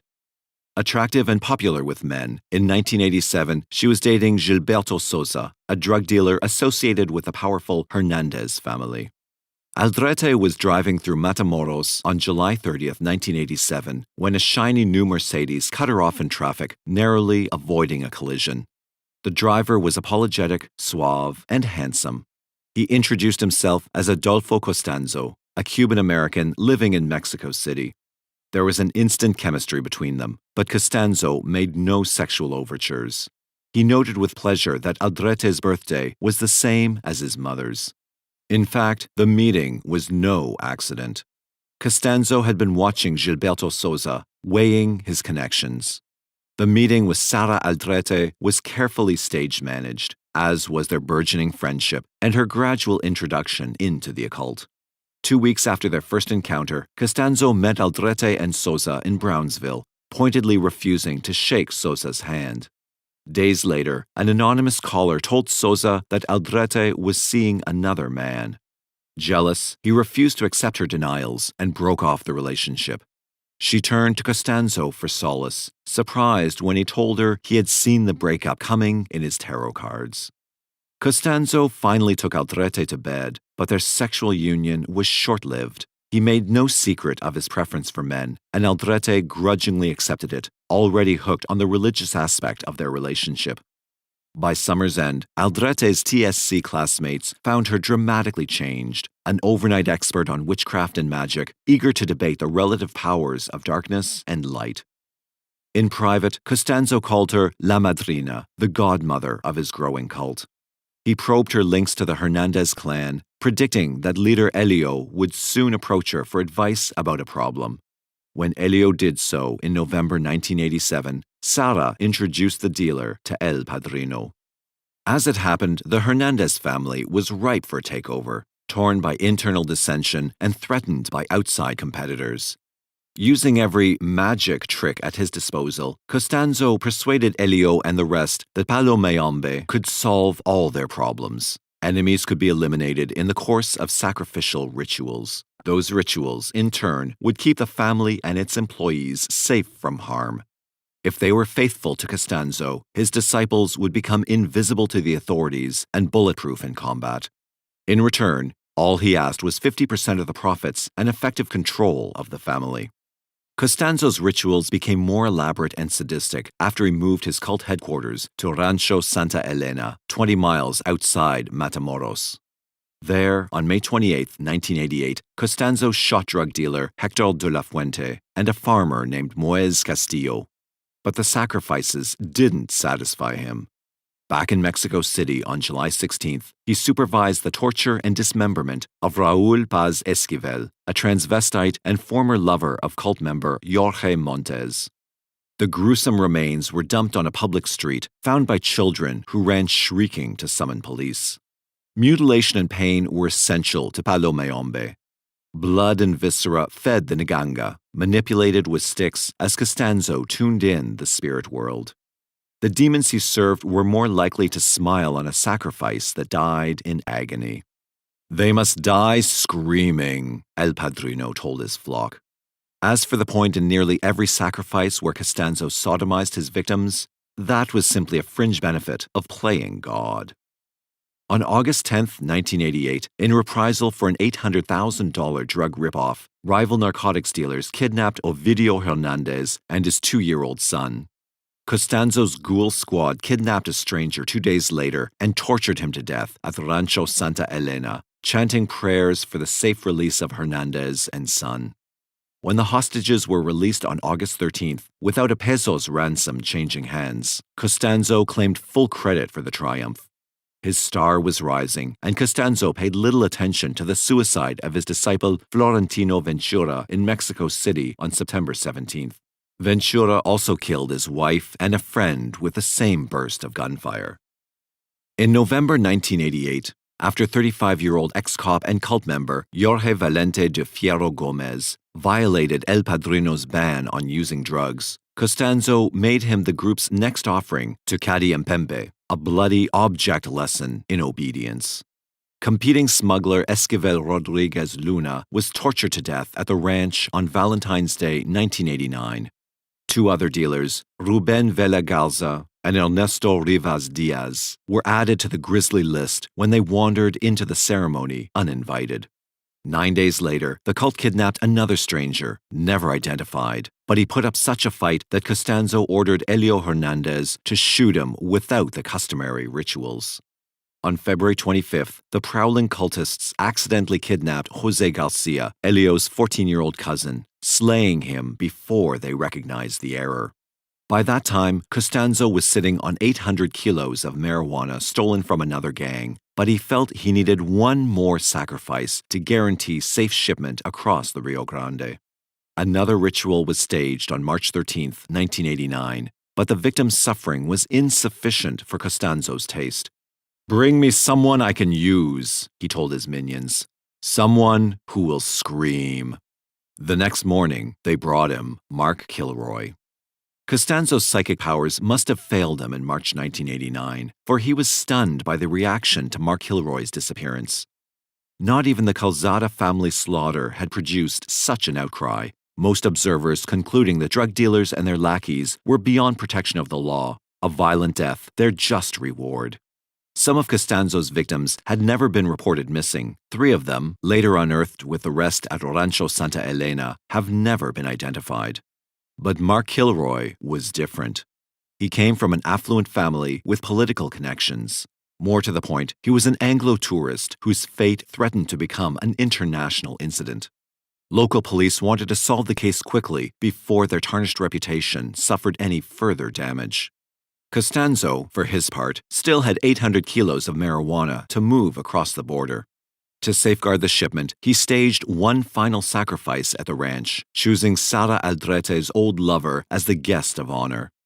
Gilberto Souza died screaming on March 28, 1989, and the dope was safely transported on April 8, despite Serafin Hernandez leading police to the ranch 1 week earlier. Constanzo's mules collected $300,000 for the load, while El Padrino congratulated himself on his magical powers. The protective shield of magic was lifted the next day. 4 members of the Hernandez family were arrested on April 9th before they could give Constanzo the cash from his last big deal.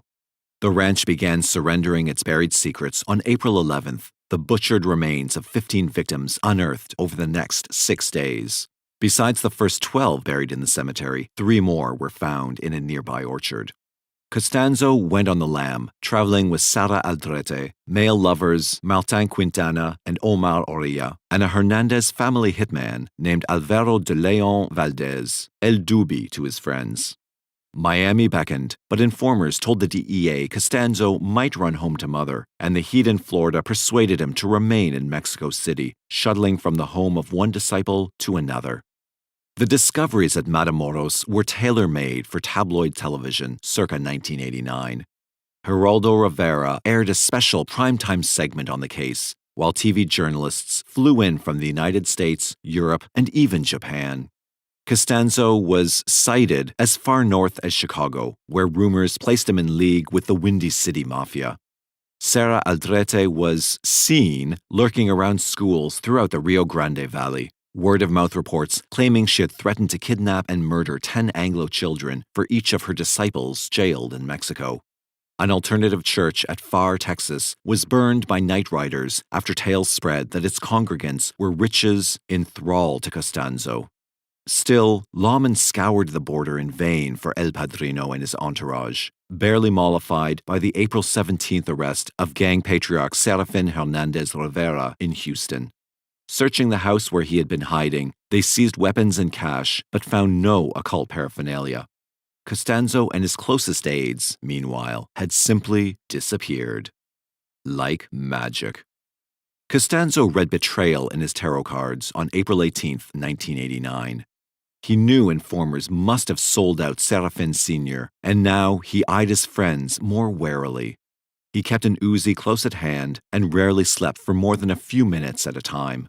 Increasingly, he threatened those around him with a power exceeding that of the police. "They cannot kill you," he insisted, "but I can."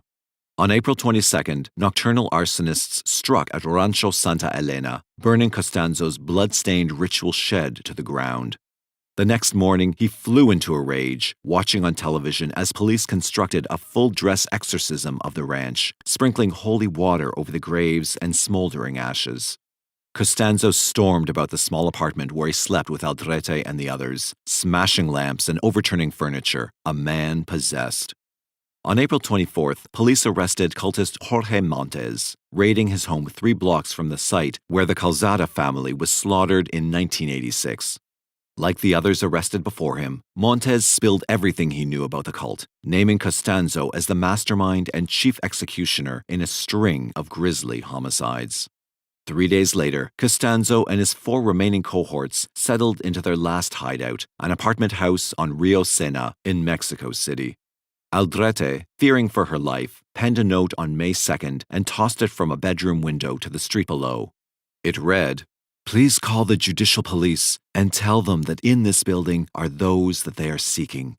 Tell them that a woman is being held hostage. I beg for this because what I want most is to talk, or they're going to kill the girl." A passerby found the note moments later, read it, and kept it to himself, believing it was someone's lame attempt at humor. Upstairs, in the crowded flat, Costanzo began laying plans to flee Mexico with his hardcore disciples, perhaps starting fresh somewhere else. "They'll never take me," he assured his followers. Those plans unraveled on May 6, 1989, when police arrived on Rio Sena, going door to door and asking questions. As luck would have it, they were searching for a missing child, a completely unrelated case. But when Costanzo glimpsed them from a window, he panicked, opening fire with his submachine gun. Within moments, 180 policemen surrounded the apartment house, returning fire in a fierce exchange that lasted some 45 minutes. Miraculously, the only person wounded was an officer struck by Costanzo's first shots. When Costanzo realized that escape was impossible, he handed his weapon to El Dubi and issued new orders. As the hitman later told police, "He told me to kill him and Martin. I told him I couldn't do it, but he hit me in the face and threatened that everything would go bad for me in hell. Then he hugged Martin, and I just stood in front of them and shot them with a machine gun." Constanzo and Quintana were dead when the police stormed the apartment, slumped together in a closet, Costanzo dressed in shorts as if for a day at the beach. The 3 survivors, El Dubi, Orea, and Sara Aldrete, were promptly arrested and rushed off to jail. In custody, El Dubi admitted shooting Costanzo, but he cheerfully informed police, "The Godfather will not be dead for long." Mexican authorities were less concerned with Costanzo's impending resurrection than with making charges stick against the surviving cultists. El Dubi's case was open and shut, his confession recorded on 2 murder counts. But Sara Aldrete first posed as a victim, betraying herself when she protested too much, revealing intimate knowledge of the cult's bloody rituals. In the wake of the Mexico City shootout, 14 cult members were indicted on various charges, including multiple murders, weapons and narcotics violations, conspiracy, and obstruction of justice. In August 1990, El Dubi was convicted of killing Constanzo and Quintana, drawing a 35-year prison term. Cultists Juan Fragoza and Jorge Montes were both convicted of Raúl Esquivez's murder and sentenced to 35 years each. Omar Orea, convicted in the same case, died of AIDS before he could be sentenced.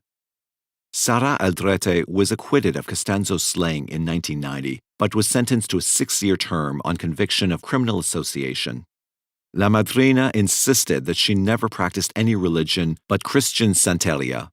Televised reports of the murders at Rancho Santa Elena, she said, took her completely by surprise. Jurors disagreed in 1994 when Aldrete and 4 male accomplices were convicted of multiple slayings at the ranch. Aldrete was sentenced to 62 years, while her cohorts, including Elio Hernandez and Serafin Jr., drew prison terms of 67 years. American authorities stand ready to prosecute Aldrete, El Dubi, and the Hernandez clan for Mark Kilroy's murder should they ever be released from custody. But is their evil vanquished, even now? A grisly list of cult-related crimes remains unsolved in Mexico. From prison, Sara Aldrete told reporters, "I don't think the religion will end with us because it has a lot of people in it. They have found a temple in Monterrey that isn't even related to us. It will continue." Between 1987 and 1989, police in Mexico City recorded 74 unsolved ritual murders, 14 of them involving infant victims. Costanzo's cult is suspected in at least 16 of those cases, all involving children or teenagers, but authorities lack sufficient evidence to press charges. Referring to those cases, prosecutor Guillermo Ibarra told reporters, "We would like to say, yes, Constanzo did them all, and poof, all those cases are solved. And the fact is, we believe he was responsible for some of them, though we'll never prove it now. But he didn't commit all of those murders, which means someone else did. Someone who is still out there." At 3 a.m. on March 9, 1990, 49-year-old Mario Orozco limped homeward through the streets of East New York, a section of Brooklyn known for drugs, violent crime, and poverty. He used a heavy wooden cane as he made his way slowly but surely down the familiar streets. Although he suffered from bad eyesight and a congenital limp, the proud Mr. Orozco worked a tough job in the kitchen of a New York restaurant instead of taking public assistance. The job's late hours required him to ride the subway late at night and walk home on the nearly deserted streets. Unbeknownst to Orozco, a young man in a maroon beret stalked him from the shadows of a nearby cemetery. Without warning, the man emerged from his hiding place and shot Orozco in the back with a 9mm zip gun. Orozco never even saw him. The young man wrapped a note around his gun and laid it carefully on the sidewalk. Then he disappeared. Mr. Orozco was a Scorpio. He survived. At 3 a.m. on March 29, 1990, 34-year-old Jermaine Montenestro wandered the streets of East New York. He was unsure whether to go home to his girlfriend in the Bronx or seek shelter at his father's nearby apartment. The intoxicated man swayed as he walked, smelling strongly of alcohol. Montenestro walked past a high school campus, and a young man watched him from a set of bleachers. As Montenestro made his way slowly forward, the young man began to follow him. He fired a shot. While Montenestro lay bleeding, the young man searched his pockets. He found a wallet but left the money. He took Montenestro's passport and slipped away. Montenestro was a Gemini, and he survived. So begins a bizarre and cryptic letter that arrived at East New York's 17th Precinct on November 17, 1989. Several months before the Orozco and Montenestro shootings, the letter was addressed to Anti-Crime, the elite street crimes unit. The letter contained a large drawn circle with lines divided into sections representing the signs of the zodiac. The sign Virgo was missing, but the Taurus section was marred by the words, "The first sign is dead." The full text read, "This is the zodiac. The first sign is dead. The zodiac will kill the 12 signs in the belt when the zodiacal light is seen. The zodiac will spread fear. I have seen a lot of police in Jamaica Avenue and Eldon Lane, but you are no good and will not get the zodiac. Orion is the one that can stop Zodiac and the seventh sister." The officers checked through open cases to see if the letter was connected to any of them. But after that, they didn't think much about the letter. Hundreds of odd letters arrive at the NYPD each week, and the vast majority of them turn out to be nothing but sad, meaningless pleas for attention. Each is investigated, but the hard truth is that even trained experts sometimes have difficulty determining the writings of a harmless crackpot from that of a violent criminal. If anyone at the department who read the letter noticed its resemblance to the letters of an uncaught serial killer who terrorized the Bay Area in the 1960s and 1970s, he or she did not make a report of it. The Brooklyn police did not connect the Orozco and Montenegro shootings, nor did they ever find the gun that the shooter left beside Orozco. In the chaotic days before New York City's crime turnaround, random acts of violence were all too common, and the detectives had cases they had hopes of solving. They never dreamed that 2 random shootings might be the beginning of the most frightening crime spree the city had seen since the Son of Sam. Joseph Pross liked to walk the streets of East New York and Woodhaven, Queens, late at night. Pross was 78 years old and used a cane. As a young man, he had survived combat in World War II, but now each step was laborious. He was a lonely, elderly man who lived off public assistance, and his short-term memory often failed him. He sometimes rummaged through the trash for discarded food. Woodhaven, where Pross lived, borders East New York and suffers from a similar level of violent crime, drugs, and poverty. Despite warnings by concerned friends, Pross continued his late-night walks because he didn't want to give up one of his few daily pleasures, and he disliked rummaging through trash when neighbors could see him. On May 31st, 1990, as Pross made his way home at around 1:30 a.m., a young man approached him and asked for a glass of water. Wary of the stranger, Pross refused and continued on his way, but he moved slowly. The angered young man followed. After a short exchange about the water, the young man pulled out a zip gun and fired a shot into Pross. He placed an eerie handwritten note beside Pross's body and disappeared. Pross was a Taurus, and he died of his wounds on June 24th. Before his death, Queens detectives interviewed him about the attack. Because Pross was expected to survive, the case was treated as a robbery rather than a homicide. Nevertheless, 2 detectives, Mike Ciravolo and Bill Clark, were concerned and frightened by the shooter's strange, occultist note. Clark had served on the task force that had caught the Son of Sam, and both men suspected this was no ordinary robbery. It was Ciravolo's case, and he quickly compiled a file that was unusually thick for an attempted robbery. The file included faint fingerprints gleaned from the Zodiac's letter. Because the first 2 incidents happened across the Queens-Brooklyn border, Ciravolo did not know about the similar shootings or the earlier letter that had been sent to the anti-crime unit. Pross himself, who proved to be an awful witness, further hampered the investigation. He changed his story several times, including his description of the assailant. First, Pross claimed the man was African American. Then, he claimed it was possible that he was white, or maybe even Hispanic. The night of the attack was dark. Pross verged on senility and sometimes didn't recognize detectives who had questioned him. The detectives had another witness, a young woman who watched the shooter flee the scene as she trysted her boyfriend. Unfortunately, she and the married boyfriend refused to cooperate with the police for fear of exposing their illicit affair. Then, Pross died. Meanwhile, Ciravolo and Clark's fear that the shooting might be the work of a serial killer started to materialize. Letters similar to the one at the scene of the Pross shooting arrived at the New York Post and 60 Minutes. The Zodiac wrote in the same bizarre style as his earlier notes, listing the time, place, and date of each shooting, along with the victim's astrological sign. The letters said, "All shot in Brooklyn." A reporter at the Post brought the note to the Brooklyn police with the hope that it was genuine. Correspondence from a serial killer can make a career. She was disappointed to discover there had been no murders that fit the note's descriptions. The detectives agreed to continue to investigate, but believed the note to be a fraud. On an unrelated visit to the 17th Precinct, Clark accidentally discovered the investigation into the note. He immediately recognized the connection to the note left nearby his victim and cross-checked the dates and astrological signs to recent murder victims. No results.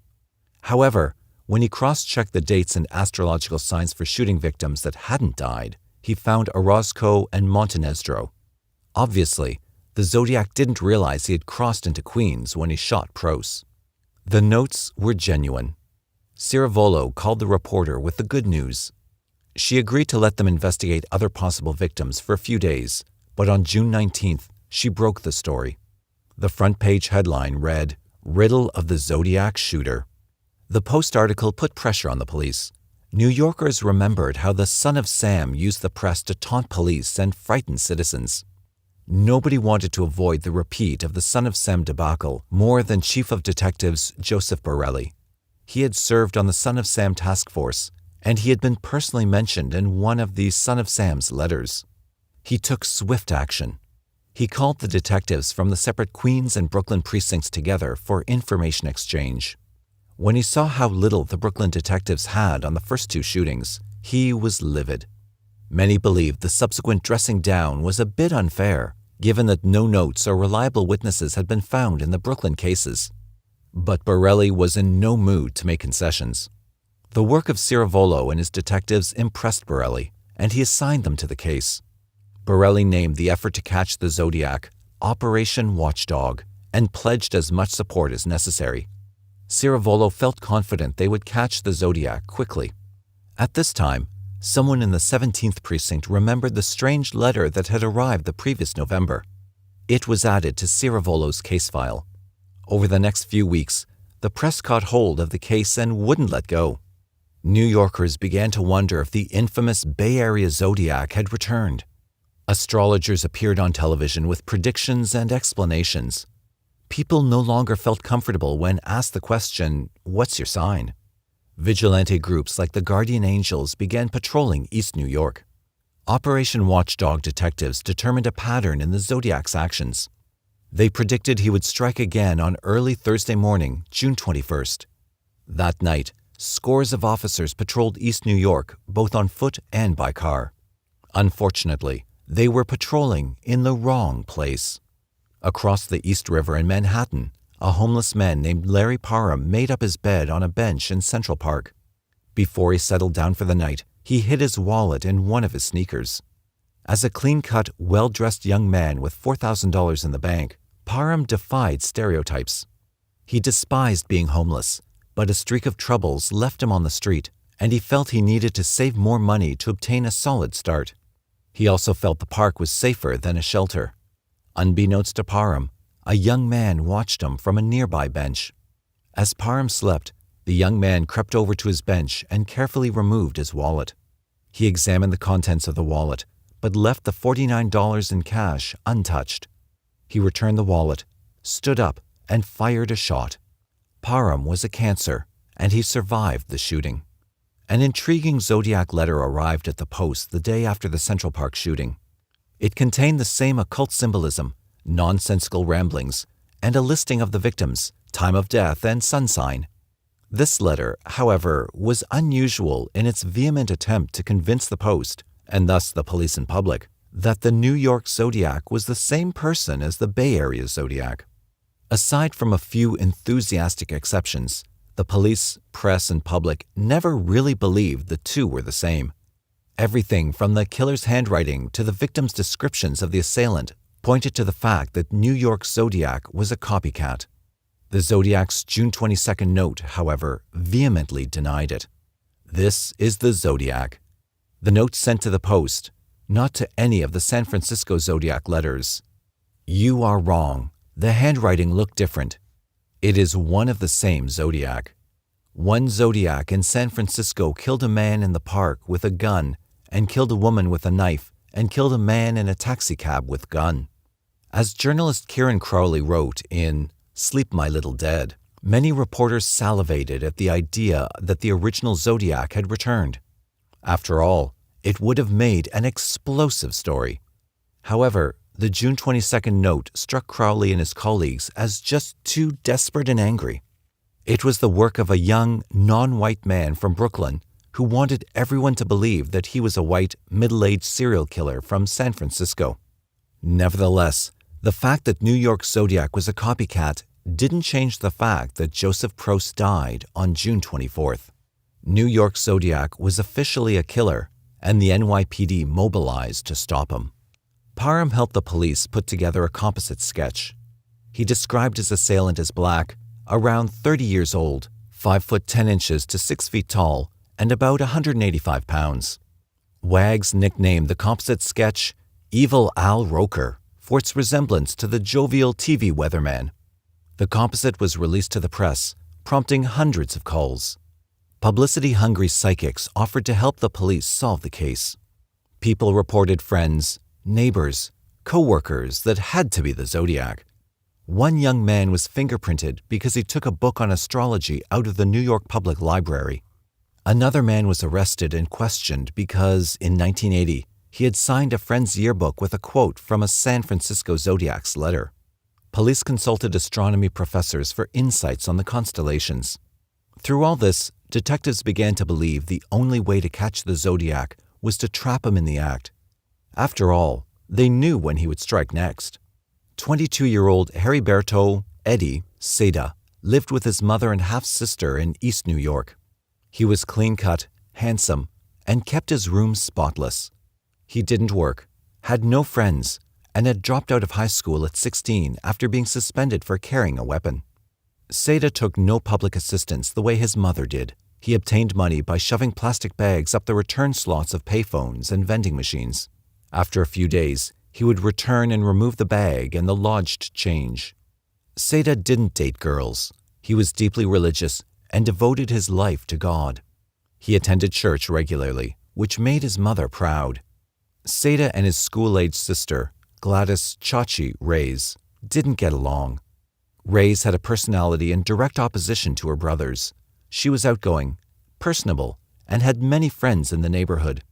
When she was a small child, Seda doted on her. She went to school with bruises, and teachers sent social workers to check on her. Around 1989, Seda stopped hurting Chachi. The two still didn't get along, but Seda no longer beat her regularly. He stayed in his room most of the time and pursued his hobbies. Seda loved to read, particularly about guns and violence. He liked magazines like Soldier Fortune and books on serial killers. He idolized Ted Bundy, who, in addition to being a murderer, was also a clean-cut man and a good citizen who did volunteer work. But the killer Seda most admired was the Bay Area's Zodiac. He was a mystery because he'd never been caught. He was smarter than the cops. Movies like Dirty Harry had been made about him. He was a servant of God, and his sinner victims would serve him in the afterlife. One of the many books on that subject which sat on Eddie Seda's shelf was a well-worn copy of Robert Graysmith's Zodiac. Considered by many to be the definitive book on the original Zodiac case, it provided the blueprint for Seda's carefully constructed identity. He was the new Zodiac. Since the press coverage began after the Prost killing, Seda had lovingly compiled a scrapbook of the New York Zodiac case. He proudly kept that scrapbook next to the ones he had earlier compiled on Ted Bundy, the Zodiac, and other famous serial killers. He had a small arsenal of homemade guns and explosives. He ordered ammunition from catalogs, but he crafted a collection of zip guns himself. He knew that with the zip guns, he could change barrels and thus avoid a ballistics match. He would not be caught. Not only because he was smart, but because he believed the magic was on his side. Yet he feared the magic was wearing off. The police had his fingerprints. If he was arrested for anything at all, the police would know he was the Zodiac. Seda was scared, but he had a course of action. He would stop killing. The San Francisco Zodiac stopped. Seda decided he would stop as well. That way, they would never catch him. When the Operation Watchdog mobilized for an August Zodiac attack, nothing happened. Soon, the Zodiac task force was reduced from 50 cops to 18. In a few months, people calmed down and the city stopped worrying about the Zodiac. Since Prost had died and there was no statute of limitations on murder, Ciravolo and other detectives pursued the Zodiac when they had time, but the case was no longer a top priority. Seda waited a year. He thumbed through his scrapbook and visited the scenes of the first 4 shootings. It wasn't enough. He knew it was time for the Zodiac to return.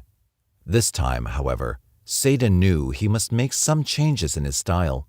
The police knew he liked Thursday mornings, so he couldn't shoot on Thursdays.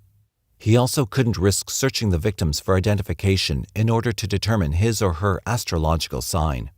This time around, he would just shoot and run. On August 10, 1992, 39-year-old Patricia Fonte met a good-looking man near the Highland Park Reservoir. After some flirtatious banter, she agreed to accompany him to the shore of the reservoir. At 1:30 a.m., he shot her with a .22 caliber zip gun, but she got up and struggled with him. In a panic, the Zodiac stabbed her over 100 times. She died on the scene. She was a Leo. On June 4, 1992, 40-year-old unemployed construction worker Jim Weber encountered a young man outside Highland Park at about midnight. The young man shot him in the buttocks. He is a Libra, and he survived. On July 20, 1992, the young man shot 40-year-old mental patient Joseph Diacon outside of Highland Park at 11:35 a.m. He was a Virgo, and he died. On October 2, 1992, the young man shot 40-year-old Diane Ballard as she sat on a bench in Highland Park. She is a Taurus and survived the attack. The police didn't connect these crimes.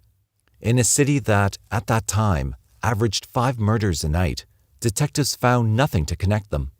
On March 10, 1994, police arrested Herbierto Seda outside his East New York apartment building after finding him in possession of an illegal zip gun.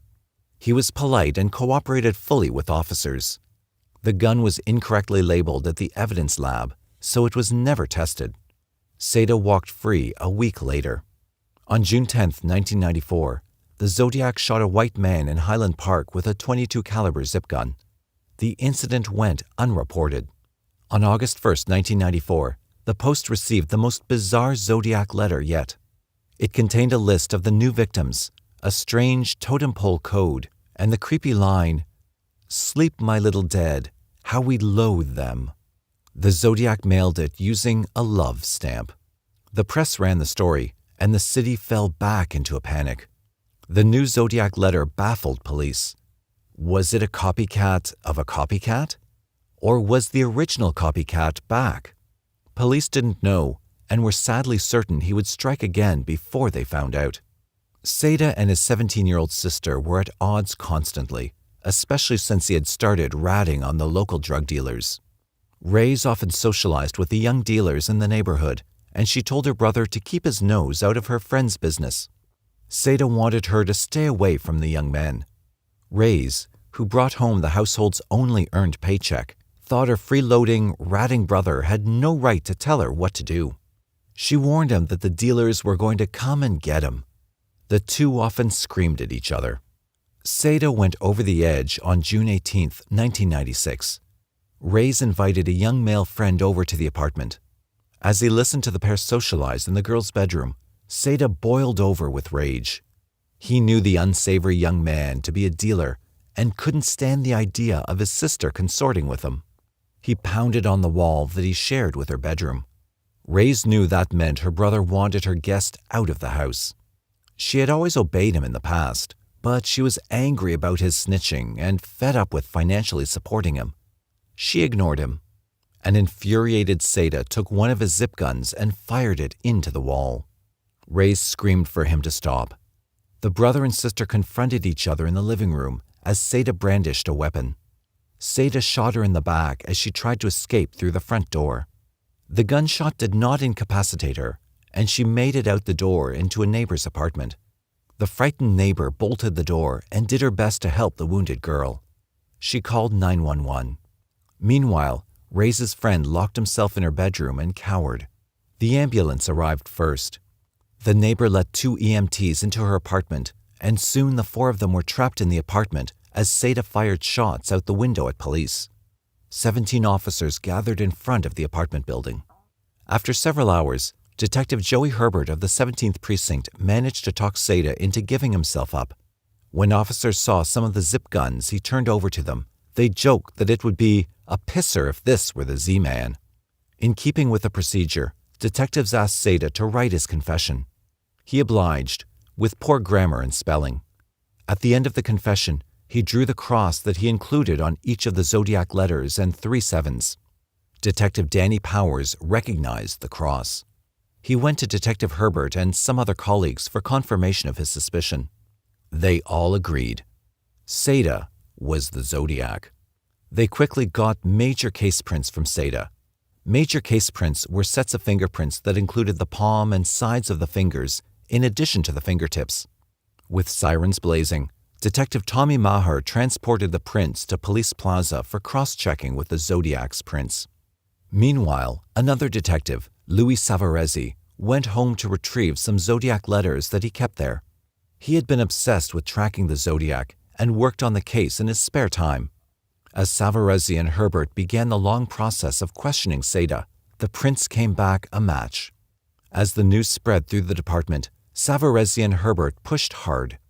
Maher, who had returned from Police Plaza, played the good cop. He consoled Seda and told him that he needed to cleanse his soul. They showed Seda crime scene photos, and for the first time he saw the results of his missions. He saw death close up. They questioned him about every detail of the case. He became confused, tired, and angry.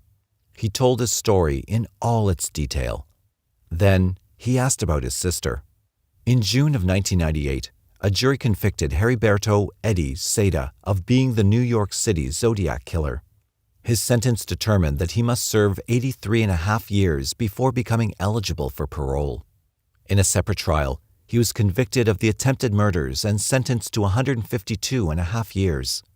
Having been born in the late 1960s, he obviously had nothing to do with the original San Francisco crimes. Today, Seda resides in prison where he reads the Bible daily and quotes scripture to his fellow inmates.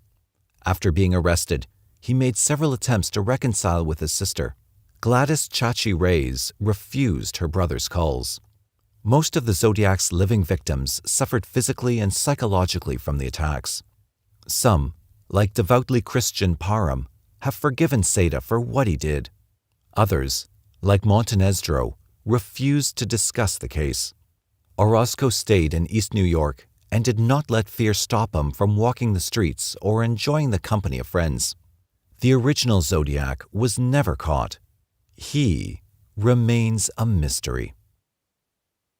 When deputies from the Spartanburg County, South Carolina's Sheriff's Department went to the property of Todd Kohlhepp, they did not know what to expect. They were on the hunt for a missing couple whose families had not seen in several months. After months of few leads and not much to go on, the investigators got a break when cell phone records confirmed that their last known location was Todd Kohlhepp's rural 95-acre property. With this evidence in hand, police obtained a search warrant to see if the missing couple was indeed at the property. Soon after arriving at the property, in the corner of woods tucked away not far from Kohlhepp's house, was a shipping container, also known as a Connex box. The Connex box was quite strange. While most might have a single padlock on them, this one had 5 heavy-duty locks all around the front of it. It definitely looked odd. As police started investigating it further, they heard a woman screaming inside, begging for someone to save her. Hearing the woman's screams, police soon obtained a saw that could easily cut through the steel locks and bars, keeping the door shut. The anxiety the police felt was palpable, and they had no idea what awaited them inside. While they had a good idea that at least one innocent woman was trapped inside, they had no idea if there were other victims, or if a madman would also be waiting for them once they opened the door. With the last lock cut, deputies slowly advanced with guns drawn to see what was inside. To their relief, no gunman was lying in wait. The only person inside the Connex box was the missing woman they had been searching for, Kayla Brown. Her and her boyfriend, Charles Carver, had gone missing several months before after answering a job ad posted by Kohlhepp on Craigslist. As police closed in on her, what met them shocked them. Kayla was chained to the floor of the Connex box by a chain attached to a dog collar. Lying on a filthy mattress and clearly having lost a ton of weight, Kayla looked as stressed and gaunt as she'd ever been, but thankful to be alive. Soon after her rescue, Kayla began talking to detectives about what he had done with her boyfriend Charlie. Even without corroborating what Kayla said next, police already had more than enough evidence to charge him with kidnapping. After arresting him at his home, police officers brought him into the interrogation room, even though he had initially declined to speak with police regarding Kayla's kidnapping. Once Kohlhepp began talking to police at the Spartanburg County Jail, they soon realized that this case was far bigger than just the disappearance of Kayla and Charlie. Kohlhepp confessed to an astounding 7 homicides, and it was only at that time did police realize they had a serial killer on their hands. After this initial confession, police brought him back to headquarters for a formal videotaped confession. While Kohlhepp talked, perhaps what surprised everyone the most was that he simply did not look like a serial killer. Standing at 5 feet 11 inches tall and weighing about 300 pounds, Kohlhepp was a gentle giant of sorts, or at least it seemed so. Trying to figure out how such a man could deceive so many people and fly under the police radar for so long would confuse even the most experienced detectives. In order to better understand how Kohlhepp became the monster he is, it's best to start at the beginning.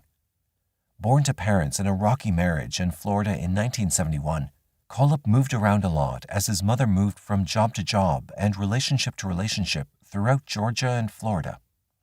She finally met a man she wanted to marry and wed his stepfather the following year after her divorce. Growing up, Kohlhepp held nothing but disdain for his stepfather. It's unclear why he did this, since there were never any reports or accusations of abuse from the household. Nevertheless, Kohlhepp's mother described him as being just a constantly angry person to be around even as a child. Due to his constant fits of rage, Kohlhepp would smash furniture with a hammer, knock holes in the wall, and cause other destruction inside the house. His anger was so frequent and so constant that each night Kohlhepp's mother resorted to locking him into his room and herself into her own room. Perhaps even scarier than his frequent fits of rage was his obsession with hurting animals. Though Kohlhepp never admitted to these things, in interviews with his mother, she vividly remembers several instances of animal abuse. The one that stuck out the most to her was when he killed his goldfish by pouring Clorox bleach into the fishbowl. When asked why he did it, Kohlhepp responded that he wanted to watch the fish die. Kohlhepp's anger issues extended outside the home too. Because of his quick temper, he isolated all his classmates around him. Because of his inability to make friends and socialize with other students his age, he was actually committed to a psychiatric facility to figure out what was wrong with him. It's unclear what, if any, diagnosis he was given, but after several months was released back into the custody of his mother and stepfather. In 1983, Kohlhepp's mother finally had enough and relented in agreeing to his wishes that he goes to Arizona to live with his biological father. Kohlhepp's mother agreed to this probably because of a few things. Firstly, she was simply tired of dealing with this problem child. Secondly, Kohlhepp still harbored an unadulterated hatred of his stepfather for no apparent reason other than that he was not his biological father. In her mind, sending him to live with his biological father might curb his anger issues and get him to act normal again. Soon after arriving to live in Arizona, he took his father's surname Kohlhepp as his own. It's unclear who his original Samsil surname belonged to, and perhaps this could have caused some of Kohlhepp's resentment towards his mother. Was it her maiden name or a lover's surname?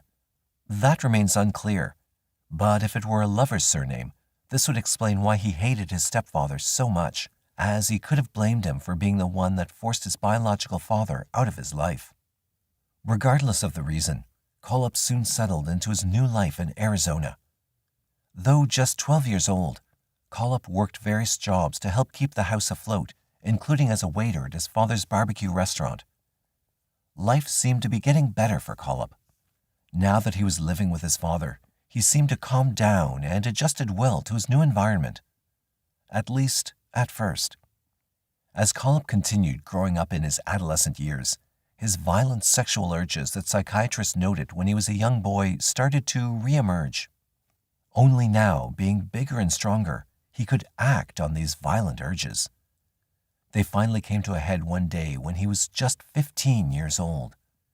Kohlhepp had sexual fantasies about a fellow classmate of his, and she had continually rebuffed his advances.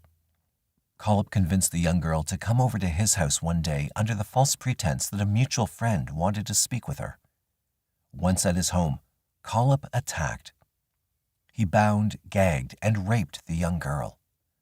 When he was finished, he walked her home just 3 houses down and told her that he would kill her younger siblings if she ever spoke about this. Undeterred by his threats, the girl immediately went to the police and reported her assault and rape. When the police came looking for Kohlhepp, they found him waiting at his house, almost expecting them. Before the police could say or do anything, Kohlhepp apparently uttered the phrase, "So how much time am I going to get for that?" Not surprisingly, he was quickly charged for his assault on his classmate. Numerous court and defense psychologists interviewed him as part of a pre-sentencing report and found him to be a sexually violent predator. In the words of the psychologists, Kohlhepp had no remorse and felt that he would do other such violent acts if given a chance. Because of these findings, the judge accepted his guilty plea, but sentenced him to the maximum punishment he could at the time, 15 years in state prison with no chance of parole. Once he was serving time in prison, though he had a rocky first few years with some minor rules infractions and fighting, Kohlhepp was otherwise a model inmate. He held down a lucrative prison job as a graphic designer as part of the prison work program. He even obtained a Bachelor of Science degree in computer programming as part of a distance learning program a local college had with the prison.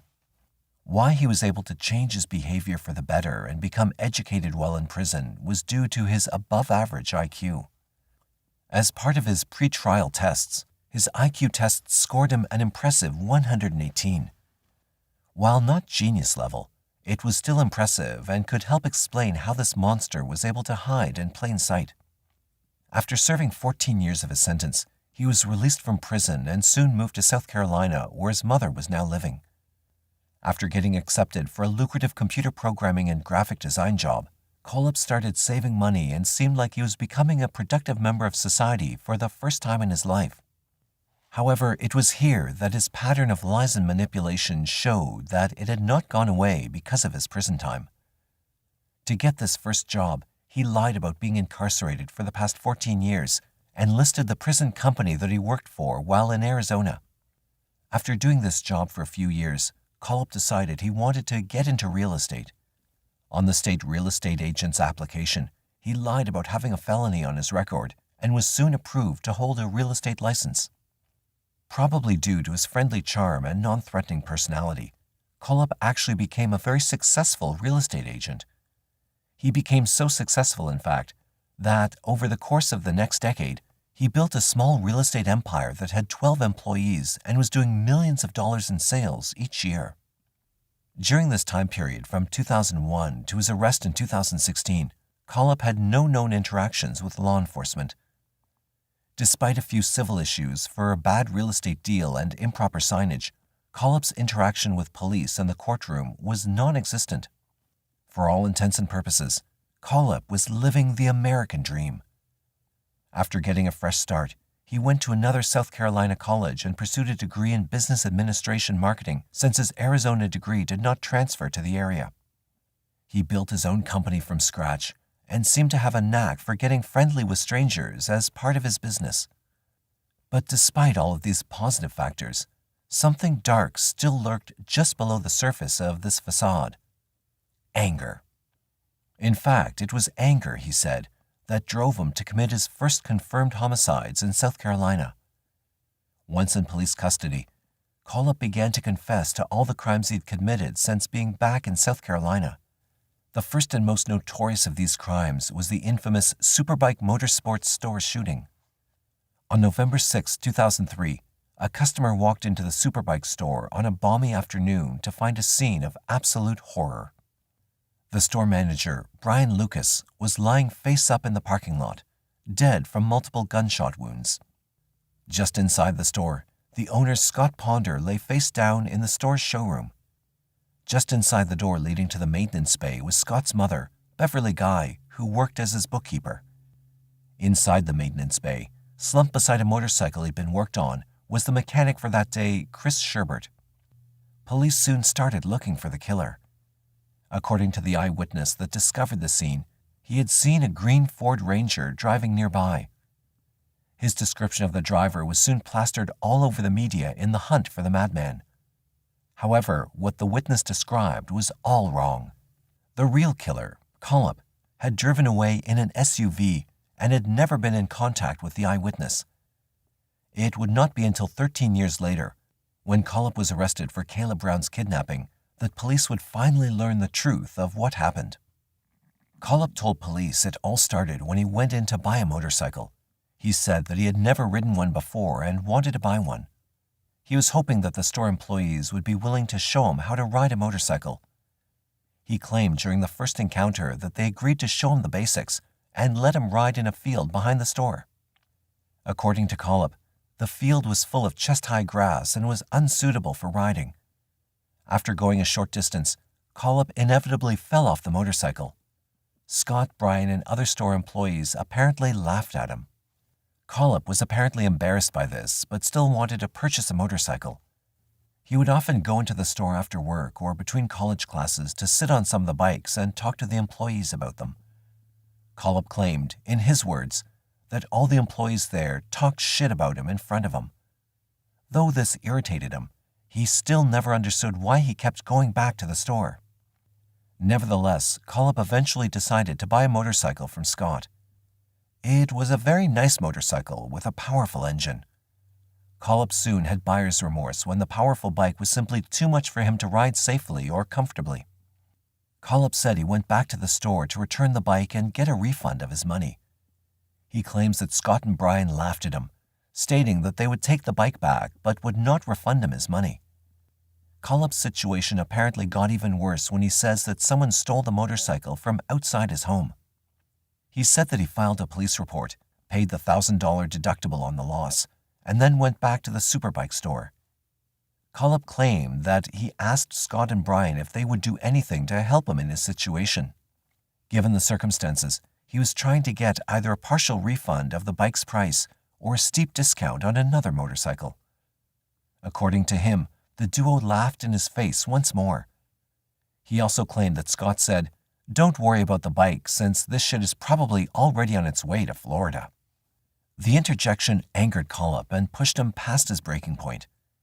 Not only had the employees in his mind mocked and made fun of him over the past several months, but they also refused to let him return the bike he bought, and now they were insinuating they had stolen the motorcycle they had sold him. In Kohlhepp's version of events, he had enough, and now it was time to take matters into his own hands to avenge these supposed wrongs. On the day that Kohlhepp decided to commit the murders, he came during the day when most of the customers would be at work. According to Kohlhepp's own words, he wanted to avoid collateral damage on anyone who was not an employee of the store. After doing his usual routine of sitting on the bikes and making small talk, the last customer left. Now it was only Kohlhepp and the 4 employees inside the store. After walking around the bike to the open maintenance bay, Kohlhepp could see Chris working on a motorcycle. He calmly walked around the motorcycle, drew his gun, and fired twice into his chest. Chris never knew what hit him. At this point, within 2 to 3 seconds, the remaining people in the store rushed toward the maintenance bay, and Kohlhepp literally came face to face with them in the doorway. He then shot Scott's mother twice, and then Scott and Brian ran for their lives. Kohlhepp emptied his magazine into the 2 remaining men. Scott crumpled into his own showroom floor, while Brian was shot in the main doorway and fell into the parking lot. Kohlhepp reloaded his pistol, walked up to Brian, and shot him several more times, including a round to the forehead. He then went back inside and shot each person one more time in the forehead for good measure. Once this was done, he calmly got back into his car and drove home. After getting home, Kohlhepp apparently disassembled the gun and put its various pieces into the trash. The barrel went into his cat litter, while the receiver went into the kitchen trash, and so on. And that was the last Kohlhepp had thought of the crime until confessing to it 13 years later. Perhaps what's most shocking about his police interview is just how narcissistic Kohlhepp truly is. When describing the events leading up to the Superbike shooting, Kohlhepp goes into unnecessary details about the firearm he used. While simply stating that he had used a Beretta 92 FS pistol would have sufficed, he continued to go into detail about unrelated facts regarding the handgun. The fact that the extended aftermarket magazines were not available at the time, or that some of these pistols had devices on them to make them shoot faster was unnecessary, and the interviewer had to continually push Kohlhepp back on topic. Why Kohlhepp would talk about unrelated facts shows that he wants people to know just how smart he is, and that he feels the need to tell police about what all he's done since his crimes have been so perfect no one could have caught him otherwise. Even more disturbing than his twisted sense of reality of trying to convince everyone how smart he is are the words he used to describe the attack itself. After telling police how he shot Chris, he then stated that police would have been so proud he cleared that building in under 30 seconds. While it's hard to believe the police would ever be proud of a murderer, this sick sense of accomplishment and trying to somehow relate to the tactical training law enforcement personnel receive shows that even in this moment, he's trying to win over the police to his side. In describing how he shot each of the victims, he calls the shooting not his best work. Why he would use that term to explain his actions shows how he sees himself as this expertly trained tactical marksman that the police should somehow envy.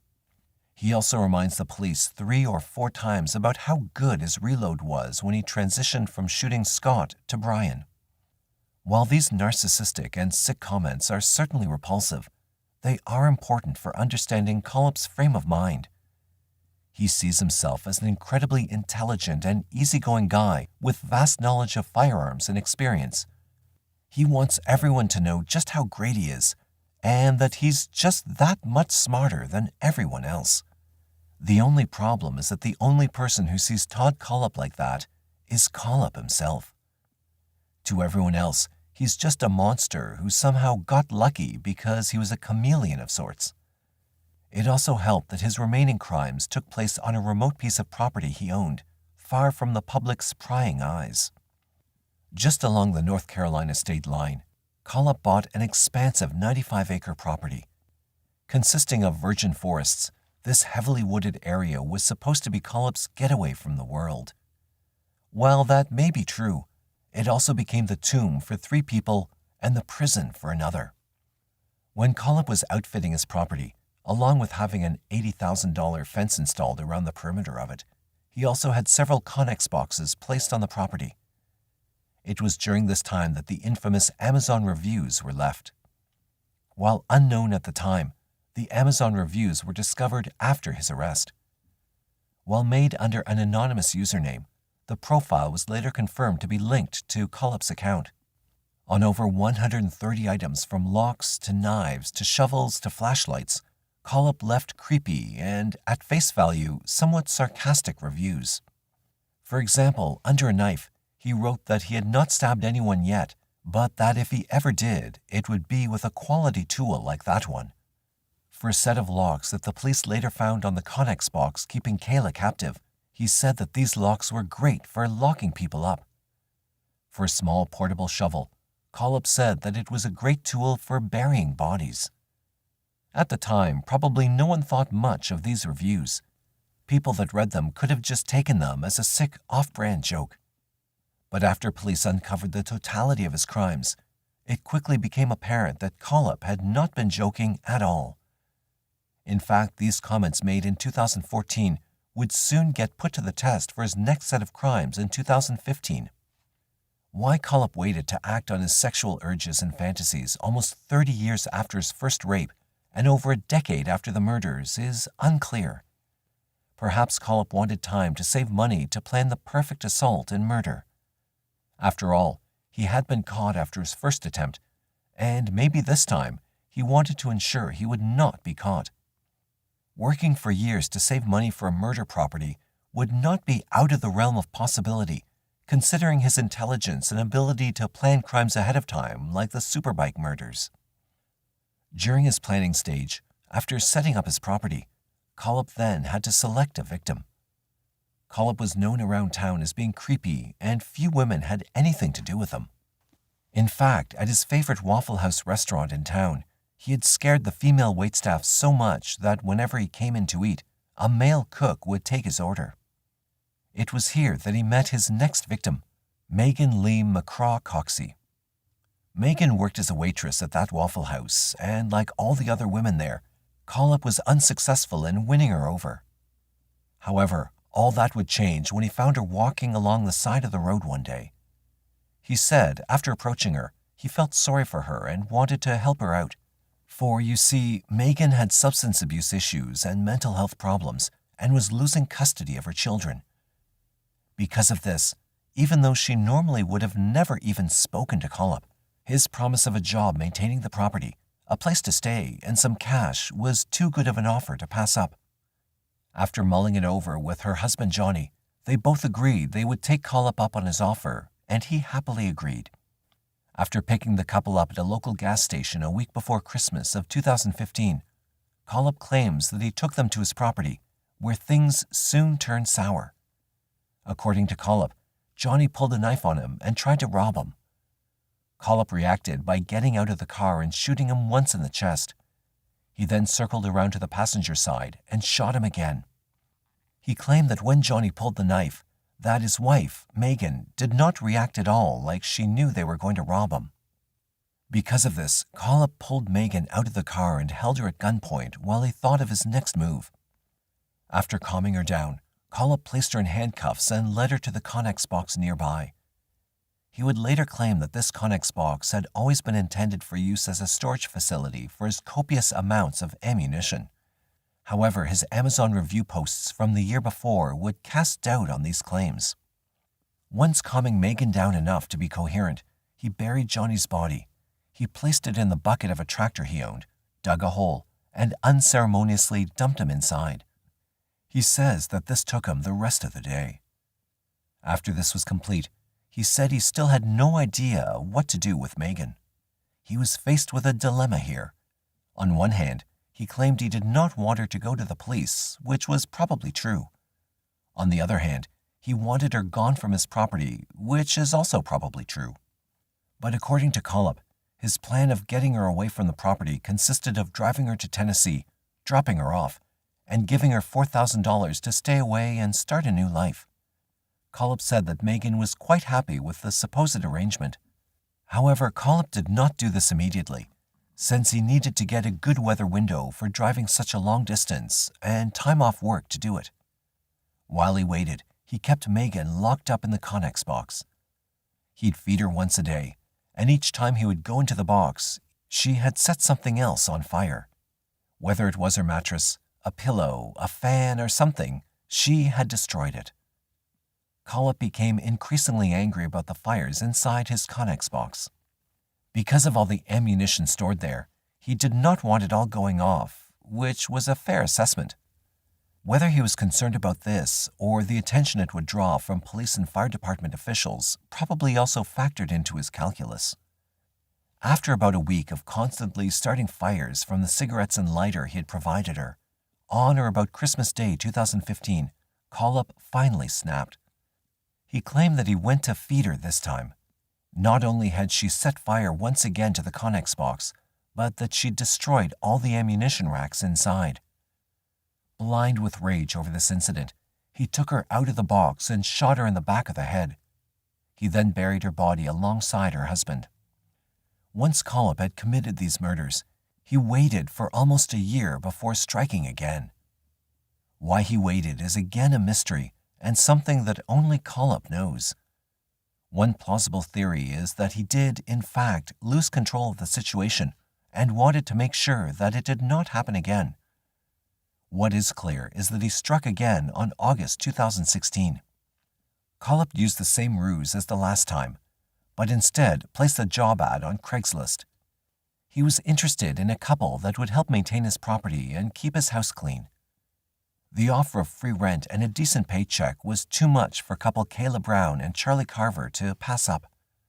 They quickly responded to the ad and met Kohlhepp at his rural property. According to Kohlhepp, the reason why he killed Charlie was because he had a smart mouth. However, the likely reason is that he did not want any resistance and immediately took out the only threat to his safety. After shooting Charlie twice and detaining Kayla like he did Megan, he buried Charlie's body next to the other two victims. Once Kayla was inside the Connex box, her several months of captivity filled with rape, torture, and abuse began.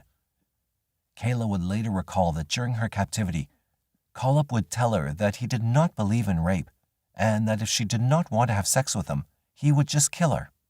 Of course, to save her own life, Kayla relented to his assaults, if only to make it to the next day. Inside the Connex box, Kayla was kept inside a cage like a diver would use for interacting with sharks. She had a moldy single twin mattress and some small sheets that made her bed inside.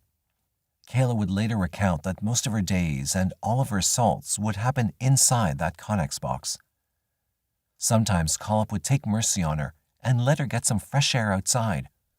Otherwise, she stayed inside the box. While all this was happening, both their families filed missing persons reports. The investigation into their disappearance went nowhere until some eerie messages started popping up on Charlie's Facebook account. The person claiming to be Charlie stated that he and Kayla were fine. They had gotten married and people should no longer look for them.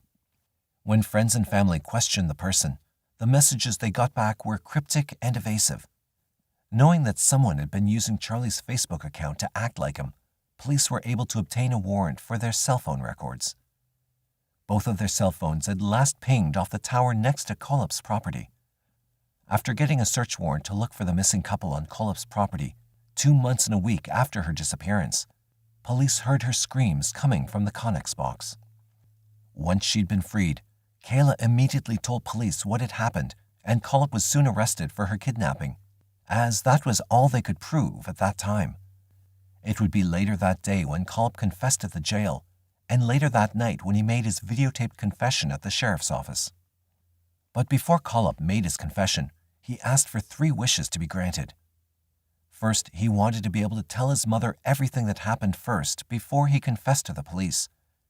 Second, he wanted to give her a photograph. Lastly, he wanted to transfer money to the college fund of a friend's daughter. All these requests were granted in exchange for his confession. Once Kohlhepp had confessed, he led police to the makeshift graves of his 3 other victims, whose remains were all recovered like he said they would be. In exchange for taking the death penalty off the table, Kohlhepp agreed to plead guilty to 7 homicides, rape, kidnapping, and various other charges. He was sentenced to life without parole plus 60 years for his crimes. But that would not be the end of Kohlhepp's story. According to him, he confessed to committing at least 2 other murders in South Carolina and 1 in Arizona. Police have tried to corroborate his stories and even went to a dump site he claimed to have put the 2 bodies, but this search turned up nothing. Police have suspected him of committing other homicides, but as of the publishing of this video, no concrete evidence has tied him to any more victims. This will probably continue to be the case because of who Kohlhepp is as a person. If he had really committed any other homicides, he would have bragged to investigators about them. When it was announced on April 19, 1997, that serial killer Archibald Mad Dog Beatty McCafferty was to be released from prison on parole after serving 23 years in some of Australia's toughest jails, it sent a shockwave of outrage through the community. McCafferty's crimes were immeasurable. To the friends and families of his victims, there was no doubt that he deserved to die behind bars, which was the recommendation by court-appointed psychiatrists at his trial.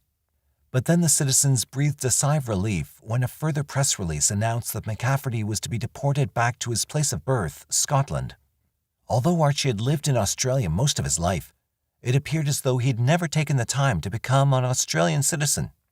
Much to the disgust of Scottish authorities, Australia's prison system had found a loophole to rid itself of one of the most vicious and troublesome killers in its history.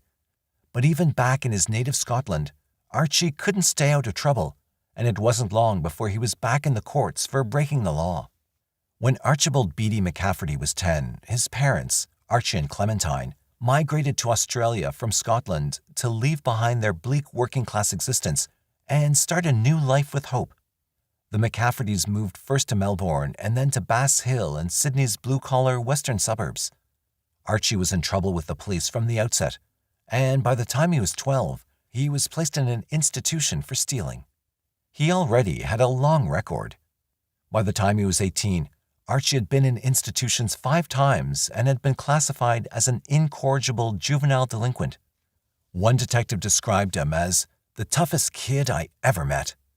At 24, he'd been in and out of jail many times and had a record of 35 convictions that included break, enter, and steal, stealing cars, larceny, assault, vagrancy, and receiving stolen goods. However, Archie McCafferty was not considered a violent criminal. His assault charges arose from fistfights with the police, but none of his other crimes involved violence. Yet Archie was obsessed with ferocity. He loved movies that overdosed on aggression and brutality. His favorites were A Clockwork Orange and The Godfather. He saw them many times over, and his favorite scene from The Godfather was the one in which Sonny Corleone was riddled with bullets at the toll gates. Though at this stage of his life, Archie was not violent toward other people, he told a psychiatrist that he enjoyed strangling chickens, dogs, and cats to see what it was like. When Archie fell in love with and married Janice Reddington in April 1972, his family prayed that he would at last settle down. The couple had met at a hotel where Janice worked part-time as a switchboard operator. The marriage was only 6 weeks old when Janice caught her husband in bed with another woman. She wasn't impressed, but Archie's response was so violent it prompted his first visit to a psychiatric hospital. After discharging himself, Archie threw away his sedatives, started drinking heavily, and took out all of his aggression on his wife. Although Janice was pregnant, Archie would repeatedly bash her when he was drunk, which was most nights. He would press his thumbs against her windpipe and only let go as she was about to lapse into unconsciousness. One night when he nearly killed Janice, Archie booked himself back into the hospital and told psychiatrists that he wanted to kill his wife and her family. He said he wanted to get the evil thoughts out of his head, but discharged himself a few days later. There was nothing that the doctors could do to keep him there. The visits to psychiatric hospitals did nothing to change Archie's ways. He went straight back on the drink when he discharged himself, and his drug intake increased. So did his fits of uncontrollable violence. He got a job on a garbage truck, and this seemed to pacify him for a short time during the days. But at night, he was getting worse. Archie's mother claimed that the birth of his son, Craig Archibald, on February 4, 1973, turned Archie into a different person. Janice McCafferty did not agree. She said that he was still drinking heavily and taking all sorts of drugs. She was terrified to take the baby in the car for fear that Archie would have an accident and kill them all. Little Craig lived only 6 weeks. At 3 a.m. on the morning of Saturday, March 17, 1973, Janice took the baby to bed with them to feed him. She dozed off and woke at 9 a.m. She told the inquest into the baby's death, "I felt something underneath me in the bed. I jumped straight out of bed and I saw the baby's face and realized something was terribly wrong. There was blood on his face and on my nightie. My bra was still undone. I must have rolled over to my left and rolled onto my baby." At the inquest, held on August 24, 1973, the coroner, Mr. John Dunn, said that the child had died accidentally when his mother went to sleep on top of him while breastfeeding. He completely exonerated Janice McCafferty and said, "I must say, in the interests of the welfare of the young mother, I cannot find anything to be critical of her for what happened." Archie McCafferty did not agree. He'd left Janice a week after the tragedy, and although he did not attend the inquest into his son's death, he sent a scathing letter to the coroner, accusing Janice of murdering their son. Was the death of his son all that Archie McCafferty needed to tip him over the edge? It was a question on which psychiatrists would sharply disagree. Certainly, the horror of his son's death played constantly on Archie's already troubled mind. But was it the match that had lit the fuse to the keg of dynamite that was about to explode? The first eruption occurred a week after Craig's death. The McCaffertys had a few friends over for drinks after the funeral, and when most of them had gone, Archie started playing a record called Nobody's Child in remembrance of his dead son. An argument started, and Janice McCafferty fled. Archie caught up with her hours later in Blacktown, where he accused her of killing his son. When Archie took to her with a picket fence, Janice's brother and another man stepped in and gave him a hiding. The following day, he turned up at his parents' house at Bass Hill. Badly bruised and covered in blood, he pleaded with his mother for help. She despaired at her confused son's plight and begged him to readmit himself to the hospital. That day, a family friend drove Archie to the Parramatta Psychiatric Center, where he booked himself in for treatment. This was his third self-admission in 9 months, the one that prompted hospital staff to ring the police when he checked himself out a few days later. Archie's passion was getting tattoos. Visiting the tattooist was like seeing his therapist. The tattooist knew all of Archie's innermost thoughts. Archie confided in him, sought his advice, and admired his opinions. As a result of the long hours Archie had spent having pictures put on his body, there wasn't much room left. He was covered in more than 200 of them. When police had to photograph all of Archie's identifying marks, they used many rolls of film. There were even stars tattooed on his earlobes. Like many of the others on his body, they were done with Indian ink and sewing needles while filling in the long hours in prison. Archie hated these nick or prison tattoos, and whenever he was out of prison, he got them covered with proper ones. His body's a walking advertisement of his hatred of the police. One tattoo spread across his shoulders and back says, "The man who puts another man under lock and key is not born of woman's womb." Another says, "Kill and hate cops." Archie has drawings of 2 bulldogs on his chest and 2 sharks on each shoulder. There are eyes tattooed on each of his buttocks, and the bottom half of his body is covered in drawings depicting love and sex. Archie had saved space on his chest for a special tattoo, and until his son was killed, he didn't know what that tattoo would be. The day he discharged himself from the Parramatta Psychiatric Center, he went to the tattooist and had a memorial to his son etched on that special spot on his chest. It's a cross-shaped tombstone embedded in a blood-red rose. It's inscribed, "In memory of Craig." Several weeks later, Archie paid another visit to his tattooist for another special tattoo. This time, he would have his favorite number, 7, tattooed on the web between his thumb and forefinger. It was one of the few places left on Archie's body that was not already covered with ink. He had the number tattooed next to the head of a snarling panther. Archie chose that number for 2 reasons. He decided that 7 people must die to avenge his son's death. Plus, it was his lucky number. Archie did everything in 7s. Curiously, the number 7 would recur during McCafferty's rampage of murder. Janice McCafferty had not seen her husband in the 5 months since she visited him at the psychiatric center the day after he had tried to kill her. But on August 23, 1973, the night before the inquest into little Craig's death, 2 bricks with notes wrapped around them were tossed through the window of her home in Blacktown. The first note read, "You and the rest of your family can go and get fucked because anyone who has anything to do with me is going to die of a bad death. You know who this letter is from. So take warning because Bill is the next cab off the rank. Then you go one by one." It was signed, "You know who." Bill was Bill Ryan, Janice McCafferty's mother's boyfriend. The second note read, "The only thing in my mind is to kill you, your mother, and Bill Ryan. This is not a bluff because I'm that dirty on all of you for the death of my son. But I can't let it go at that. I have a matter of a few guns, so I'm going to use them on you all for satisfaction. Beware." The following night, August 24th, the killing started. McCafferty had chosen the day carefully. It was the first day of the inquest into the death of his son. A week earlier, Archie McCafferty had formed a gang out of an odd assortment of teenagers along with Carol Ellen Howes, a 26-year-old woman he was living with. Archie met Howes and 16-year-old Julianne Todd when he was a patient at the Parramatta Psychiatric Center. Carol Howes was the mother of 3 children aged 4 to 7 and was separated from her husband. In the previous 2 years, Carol had made 3 attempts on her life by taking large doses of sleeping tablets. Carol Howes told Archie that she intended to try to kill herself again, and McCafferty talked her out of it. This formed a bond between the pair, and before long, they'd moved into a flat in the inner western suburb of Earlwood. The teenager, Julie Todd, had met them both at the center while she was being treated for mental disorders. McCafferty took her in with them when she had nowhere else to go. McCafferty was living with Howes and Todd at the time of the murders.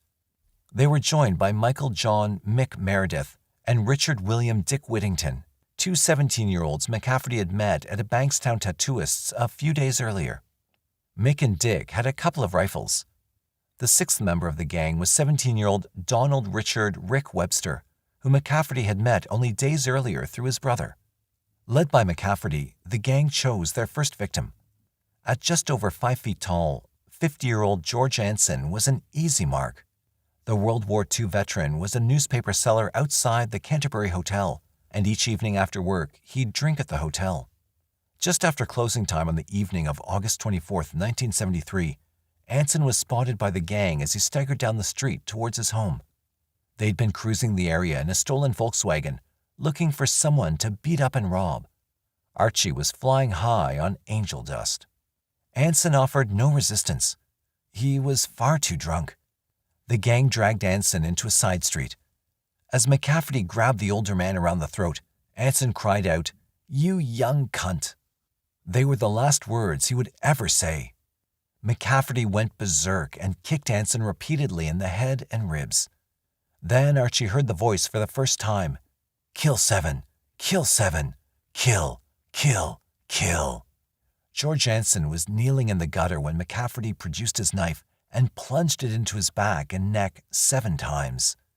McCafferty gave the dying man one final kick in the face before running back to the car. His young disciples were in awe of the blood-soaked McCafferty, all except Rick Webster. "Why the fuck did you do that?" Webster asked. "I stabbed him because he called me a young cunt. Now drive, you fucking idiot," McCafferty screamed at the terrified teenager. From that instant on, McCafferty did not trust Rick Webster. He would have to die. Archie threw the blood-soaked knife to Julie, who hid it under the car seat. So strong was Archie's spell over his gang that not another word was spoken about the killing of George Anson until they got back to the flat. On the way, the gang went to Hardy's drive-in fast food bar, where they ordered hamburgers, while McCafferty cleaned up in the men's room. Archie was in the horrors. His son was talking to him from the toilet mirror and beckoning him to go with him. Archie reached out to touch him, but he was gone. Kill 7. Kill 7. Kill 7. Back at the flat, Julie washed the blood from the murder weapon and returned it to McCafferty. Only then did he talk about the murder. "I couldn't help myself," he told them. "I couldn't stop. I can't understand why I did it. A voice, it was Craig's voice, told me to kill, kill, kill." 3 nights later, on August 27th, Archie took his gang to the Leppington Cemetery to show them the son of his grave. Archie had been there many times with Carol Howes since the funeral. Howes said that they would sit at the grave and Archie would sob and say things like, "The poor little bloke, he never stood a chance. It's not fair. It's not bloody fair." On one occasion, he'd promised his son that he would avenge his death. It was a cold, bleak night, and the rain came down in sheets. Small patches of fog gave the cemetery an eerier atmosphere than usual. Archie was off his face on angel dust again. Now the voice was coming from the grave. "Kill 7. Kill 7. Kill 7. Archie and his gang stayed at the grave for a while and then went to a nearby hotel where they planned the night's events. All Archie wanted to do was to get back to the grave and the voice. He instructed his gang to take him back to the cemetery. Along the way, they dropped Julie Todd and Mick Meredith off to hitchhike. The plan was that as soon as a car stopped, they'd force the driver to the cemetery at gunpoint and the gang would rob him. Back at the cemetery, Archie was spinning out. He could see a bright light over his son's grave. There was a figure standing just out of the light. Archie approached the person and said, "Dad? Is that you, Dad?" Archie knew that it was his son. He had come back from the grave. "Is that you, Craig?" he asked. "Yes, Dad, it's me," the voice replied. "But, son, it can't be. You're dead. Do you want me to come back to you, Dad?" "Of course I do, but how can you do that, son?" "You've got to do something for me, Dad. Do this thing and I'll come back to you. Do you want me to come back to you?" Yes, more than anything in the world. I'll do anything to have you back. Anything you ask. You must kill 7 people. As soon as you do, you can have me back. But you must kill 7 people. Kill 7. Kill 7. Kill 7. Moments later, a car pulled into the cemetery and stopped about 150 meters from the graveside. In the car were Julie Todd and Mick Meredith. They were holding 42-year-old Ronald Neil Cox at gunpoint, a miner who just finished his shift at the Oakville Colliery and was on his way home to Villawood in Sydney's western suburbs. Cox had felt sorry for the 2 kids hitchhiking in the rain and had stopped to give them a lift. It was a fatal mistake. Meredith had held a gun to his head and forced him to drive to the cemetery. McCafferty left the graveside and ran over to them. Ronald Cox was forced to lie down in the mud while McCafferty and Meredith held rifles at the back of his head. Cox begged for his life as the voices urged the murderous McCafferty on. Kill 7. Kill 7. Kill 7. The number bounced around in Archie's twisted brain. McCafferty turned to his gang and said, "I'll have to knock him. He's seen all of our faces. Mick, kill him." "What are you saying, Archie?" "Fuck you, kill him," said the demented Archie. Again, Ronald Cox begged for his life, telling him that he was the father of 7 children. Although he had no way of knowing, it was a mistake that sealed his fate. At the mention of the word 7, McCafferty and Meredith then each shot Ronald Cox through the back of the head. As they were leaving to drive to Liverpool, Archie looked over to his son's grave. The light was still shining over it, and the shadowy figure was laughing loudly. Archie burst out laughing with his son. He later told detectives that his only regret about murdering Ronald Cox was that he wasn't closer to his son's grave, so some of Cox's blood could have dripped onto the plaque. After the killing of Cox, the gang members returned to the McCafferty unit where they drank beer and watched TV. But Archie could still hear the voices telling him to kill 7, and he instructed 2 of his disciples to go and find him another victim. In the early hours of the following morning, 24-year-old driving instructor Evangelos Kolias picked up Julie Todd and Dick Whittington as they hitchhiked along Enmore Road. Once in the car, Whittington produced a .22 rifle from under his coat. They forced Kolias into the back seat and told him to lie on the floor while Julie drove the car back to the flat. McCafferty then took over. With Archie driving, the gang set off for Liverpool on the pretext of looking for a factory to rob. But they knew better that it wasn't so. They knew that Archie had murder on his mind. Kolias was told to lie low as they did not want him to see where they were going. Assured that he'd come to no harm, Kolias lay on the back floor and went to sleep. Archie's plan was to kill Evangelos Kolias, then drive his car to Blacktown and kill Janice McCafferty, her mother, and her mother's boyfriend. That would make 6. The 7th victim would be one of his own gang, Rick Webster. Archie felt that Webster was going to betray him to the police. McCafferty told Whittington to kill Kolias. Whittington wasn't sure that he could, but as Kolias woke from his nap in the back of the car, Whittington held a sawed-off .22 rifle to his head and pulled the trigger. Evangelos Kolias died instantly. "Shoot him again," urged McCafferty. Whittington put another bullet into the dead man's head. They dumped the body in a deserted street nearby. When he realized that Kolias's car didn't have enough petrol to get him to his wife's house, Archie abandoned the plan to murder Janice and her family. For that night, at least. He still intended to make them the next 3 victims. And if Rick Webster hadn't lived up to Archie's suspicions and gone to the police, there's no doubt that Archie would have killed them. The voice kept telling him to. When detectives arrested him, Archie told them, "I was going to Blacktown to kill 3 people. I was going to go into the house and just start blasting away until they were all dead. They're very lucky people that the car didn't have enough petrol." Then Archie had intended to cut off his wife's head and send it in a box to the chief of the Criminal Investigation Bureau. When one of the gang members told Rick Webster that he was on Archie's hit list, Webster decided to tell what he knew to the police. McCafferty, Whittington, and Meredith followed Webster to the Sydney Morning Herald newspaper building, where he worked as an apprentice compositor. They sat in a stolen van out in front of the Herald building with loaded rifles, ready to kill Webster when he came out. Webster saw them waiting and had a reporter call police. Detectives arrived at the Herald, where Webster told them he was too terrified to leave the building. When they heard his story about the 3 murders, they called for reinforcements, and the area was sealed off. Heavily armed detectives surrounded the vehicle, while Detective Sergeant Kay Aldridge approached it and pointed his revolver at Michael Meredith. Other detectives rushed the vehicle and apprehended McCafferty and Whittington. They took possession of 2 loaded and cocked rifles. On the way to the police station, McCafferty told police, "All right, I knocked the bloke at Canterbury. I knocked the bloke at Leppington. And I knocked the bloke at Marylands. I knocked all 3 of them." He made no less a secret of the fact that he would kill again. At his sensational committal hearing leading up to his trial in February 1974, McCafferty pleaded not guilty to 3 counts of murder on the grounds of insanity.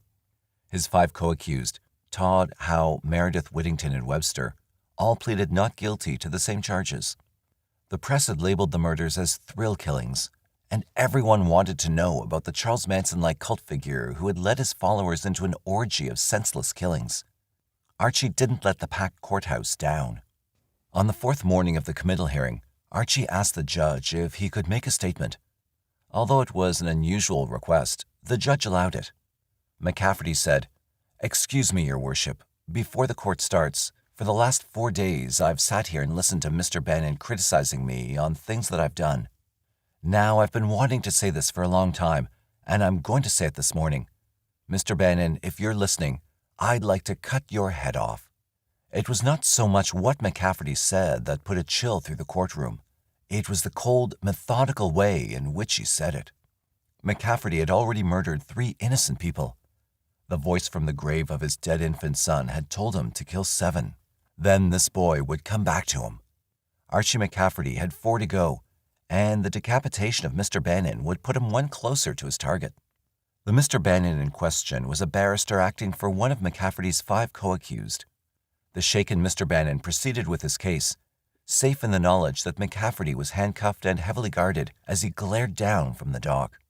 Archie McCafferty was also heavily drugged. Before the start of the committal hearings each morning and throughout his following trial at the Central Criminal Court, he was given a heavy dose of tranquilizers to subdue his uncontrollable outbreaks of violence. The dosage was enough to bring a racehorse to its knees, yet in Archie's drug-soaked system, it barely pacified him. But the drugs did have some of the desired effects. During the 12-day trial, Archie McCafferty had been alert and attentive. He listened closely to the evidence and made notes. He certainly didn't look like the deranged murderer who had been labeled Australia's Charles Manson. In fact, McCafferty often winked at the court reporters and joked with his co-accused. He fingered the bench in the dock as though it were a keyboard and played tunes for the gallery. When the proceedings became tiresome, he deep-etched his name on the bench with a pen. Archie was having a ball. But without his medicinal straitjacket, the 25-year-old Scotsman was a violent man who could kill without question. While awaiting trial in Long Bay's remand section, Archie had nearly killed another prisoner with his slops bucket. The only way to calm Archie down was with sedatives. At first, normal doses had no effect, so prison doctors kept increasing the dosage until it took effect. His daily dosage of 1,500 milligrams of the potent tranquilizer Largactil was almost 4 times the normal dose of 400 milligrams. Prison psychiatrists agreed that McCafferty's incredible tolerance to massive doses of tranquilizers was, in itself, evidence that he was insane. At the trial, 3 psychiatrists gave their opinions of Archie's mental state. Dr. William Metcalf, a Macquarie Street specialist, was called to give evidence on behalf of the defense. He said that, in his opinion, McCafferty was insane at the time of the killings because he did not know what he was doing was wrong. Dr. Metcalf pointed out that Archie was mentally ill and his mind was not in tune with reality. He was a paranoid schizophrenic at the time of the killings. A completely different opinion was given by the prosecution's psychiatric advisor, Dr. Oscar Schmalzbach, also a Macquarie Street specialist and consultant psychiatrist to the state government. Dr. Schmalzbach said, "In my view, McCafferty knew at the time that what he was doing was wrong. He may have had an isolated schizophrenic reaction at the time of the second killing, but this did not make him a paranoid schizophrenic.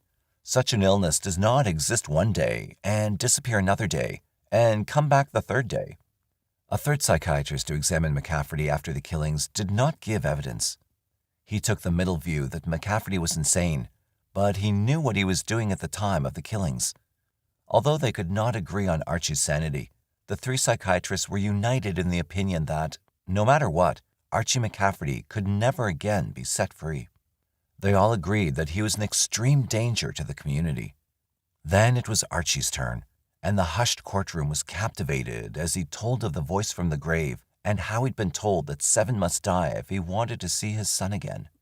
He maintained that he was completely insane at the time of the murders. The press lapped it up, and Archie didn't disappoint them. At last, he was getting the recognition that he so desperately craved, even if he had to kill 3 people to get it. And in true trooper fashion, Archie saved the best bit until last, his statement, which he read from the dock. "Your Honor and gentlemen of the jury, firstly, I'd like to say that at the time of these crimes, I was completely insane. The reason why I did this is the revenge for my son's death. That is what made me do it. Before this, I had stated to a doctor that I felt like killing people, but up until my son's death, I'd not killed anyone. My son's death was the biggest thing that ever happened to me because I loved him so much, and he meant the world to me, and after his death, I just seemed to go to the pack. I feel no wrong for what I've done because at the time that I did it, I didn't think it was wrong. But after my son was killed, I tried to kill my wife and I was admitted to Parramatta Psychiatric Home because I knew I needed treatment. So I signed myself in and I was there for a number of weeks. I think if given a chance, I would kill again for the simple reason that I have to kill 7 people and I've only killed 3, which means I have 4 to go. And this is how I feel in my mind. And I just can't say that I'm not going to kill anyone else because in my mind, I am. Whether you think I'm sane or insane is up to you, but I would say that I was definitely insane on the night of these murders.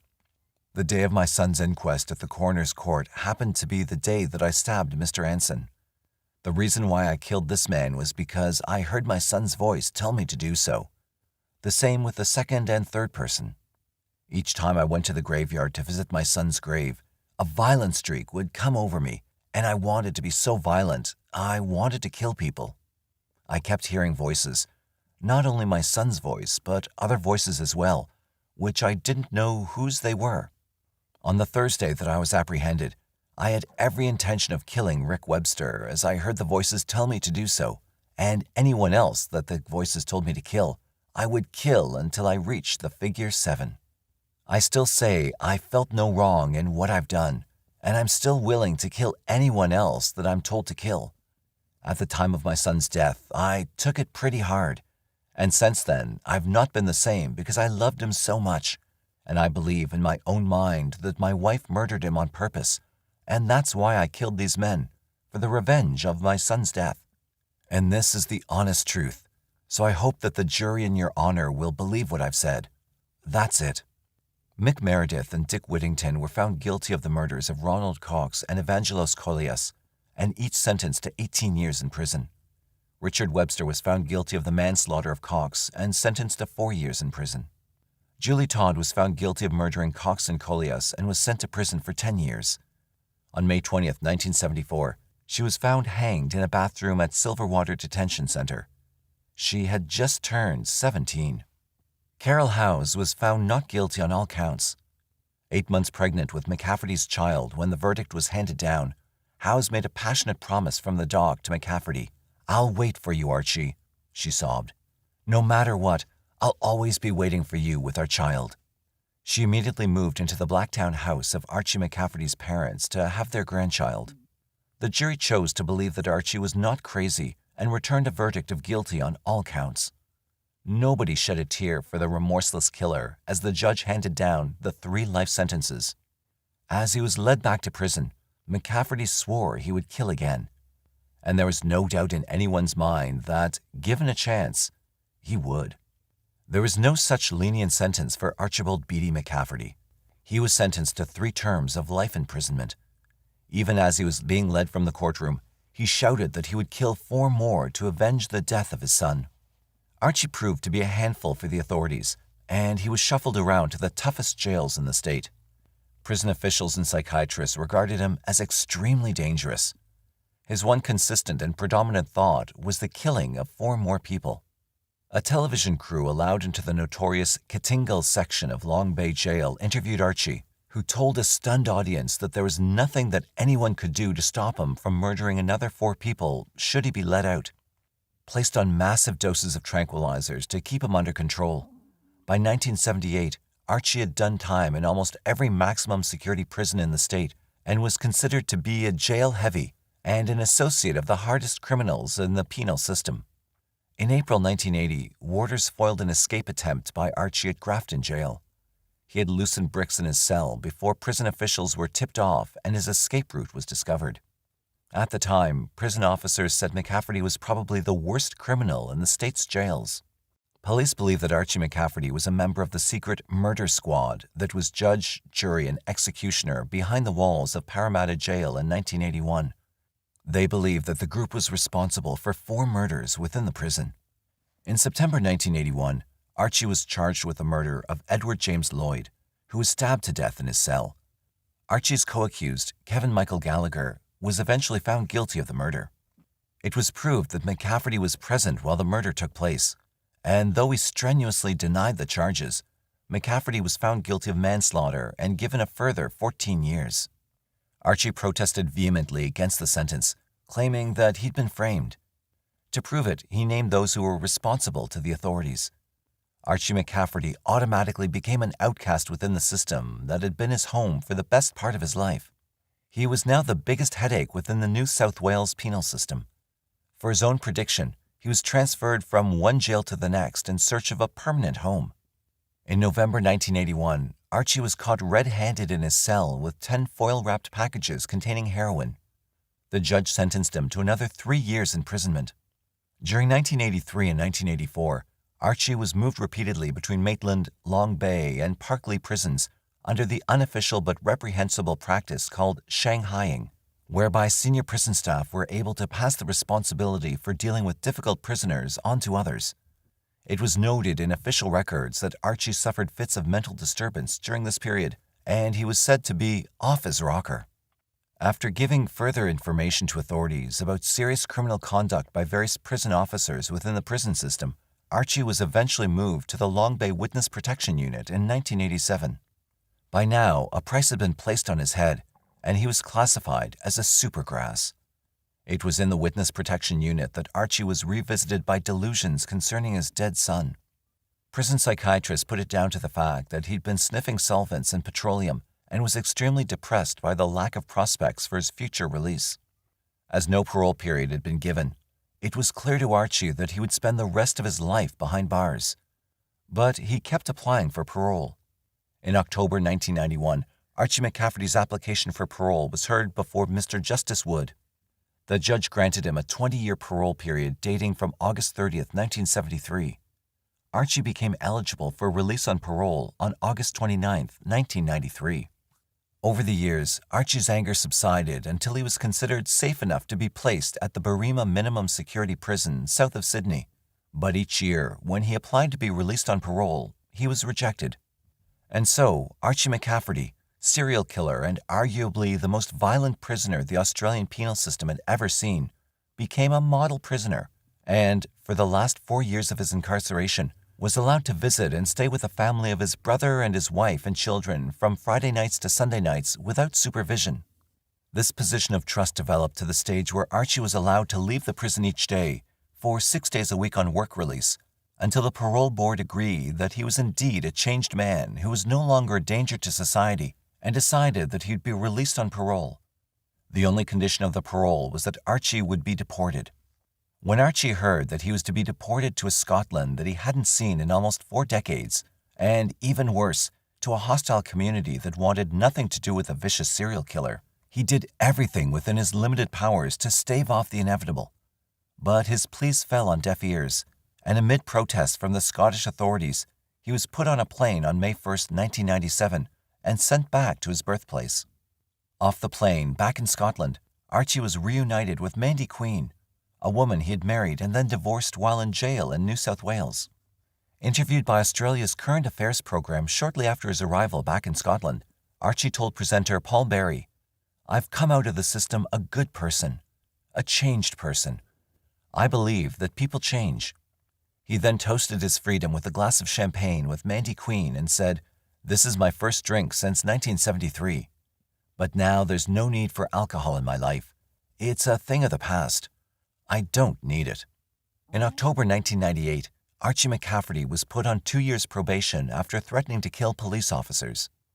McCafferty threatened the police after a car chase near Edinburgh followed a drinking session and argument with his de facto wife, Mandy, who complained he had left home with their 4-month-old son, Connell.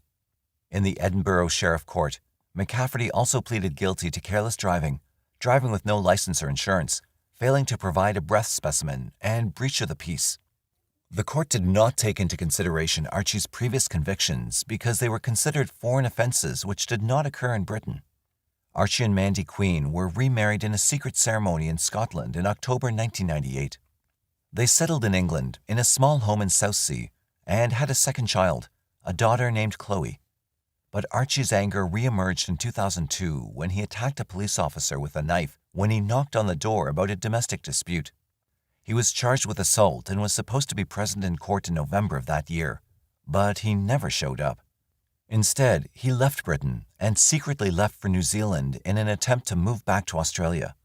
When he didn't show up in court, a warrant on his name reached New Zealand, and he was sent back to the UK, where he hid in Northern Ireland and finally moved back to Scotland with Mandy and the kids. When the police found him, he was fined £50, and he did some community time, but absolutely no prison time for Archie.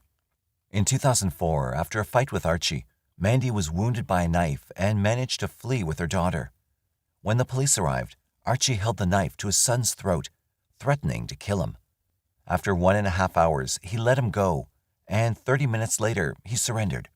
He pled not guilty to the assault, attempted murder, and kidnap charges. And because his murders were outside Great Britain, they would not form a path of his sentencing considerations. They gave him 6 months of jail time. Mandy moved back to Australia with her 2 kids, trying to reunite with her daughters. But unsurprisingly, her daughters didn't want anything to do with her anymore. In 2008, Archie fell in love with a woman named Shelley Love. He changed his name to James Locke to escape media attention, but his identity was revealed when he drove a stolen Volvo and was pulled over by the police. The sentence was 200 hours of community service. In 2012, he was seen working at his partner's dress shop in Edinburgh, and he lashed out at reporters trying to get a picture or ask questions. He still lives in Scotland, and he's trying to publish his book, Shall 7 Die? A book Archie wrote in prison. There are no records that the book was ever released. Archie didn't give police any headaches since his last incident. But one must wonder, shall the remaining 4 die? On the morning of March 23, 1998, Gerald Eugene Stano sat quietly in his cell at Florida State Prison, waiting to be taken to the electric chair. It was not the first time he sat waiting for this date with destiny. His execution had been pushed back several times over the past few years, and on one occasion he was granted a stay within 3 hours of his scheduled appointment with death. As Stano pondered his fate, a large crowd gathered outside the prison. He was to be the first execution since the electric chair, nicknamed Old Sparky, had malfunctioned during the execution of Pedro Medina when a 12-inch flame leapt from the killer's head. During a later interview with a socialist worker, Medina's lawyer described the brutal death. "It was burning alive, literally," he said. "It was the second similar malfunction by the chair within 7 years. Medina's execution set off a series of appeals, extensive mechanical testing, and a slim 4-3 vote by the Florida Supreme Court upholding the electric chair as the state's method of execution. Stano's scheduled execution was a result of his murder conviction in the December 1973 death of Kathy Lee Scharf, a 17-year-old hitchhiker from Port Orange, Florida. She was found stabbed to death in a remote area of Broward County, Florida. Stano eventually confessed to killing some 41 women in New Jersey, Pennsylvania, and Florida. Of those beginning to arrive at the prison was Raymond Neal, the 41-year-old brother of one of Stano's victims. During a brief interview with freelance journalist Terry Ecker, Neal said he had waited many years to see Stano pay for his crimes. Stano killed Neal's sister Ramona in 1976. Her decomposed body was discovered nearly 4 months later. "I hope he says he's sorry," said Neal, "but I don't really care. It's time. I want to look at Stano, look at his face when they strap him in. I want the bad dreams to stop. As soon as he's put to death, the better we'll all rest."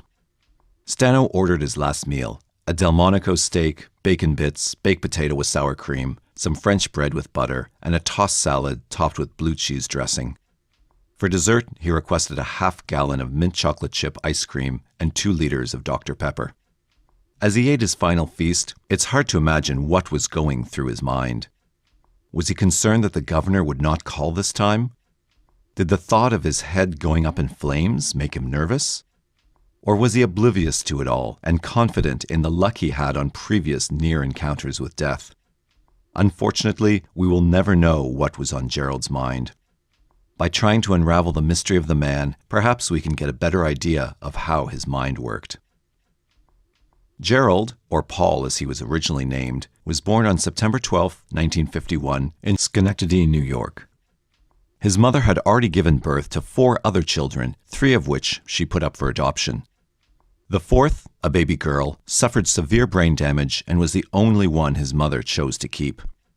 Fortunately for Gerald, his mother again decided she would not want to raise another child and asked the Schenectady County Department of Social Services to put him up for adoption.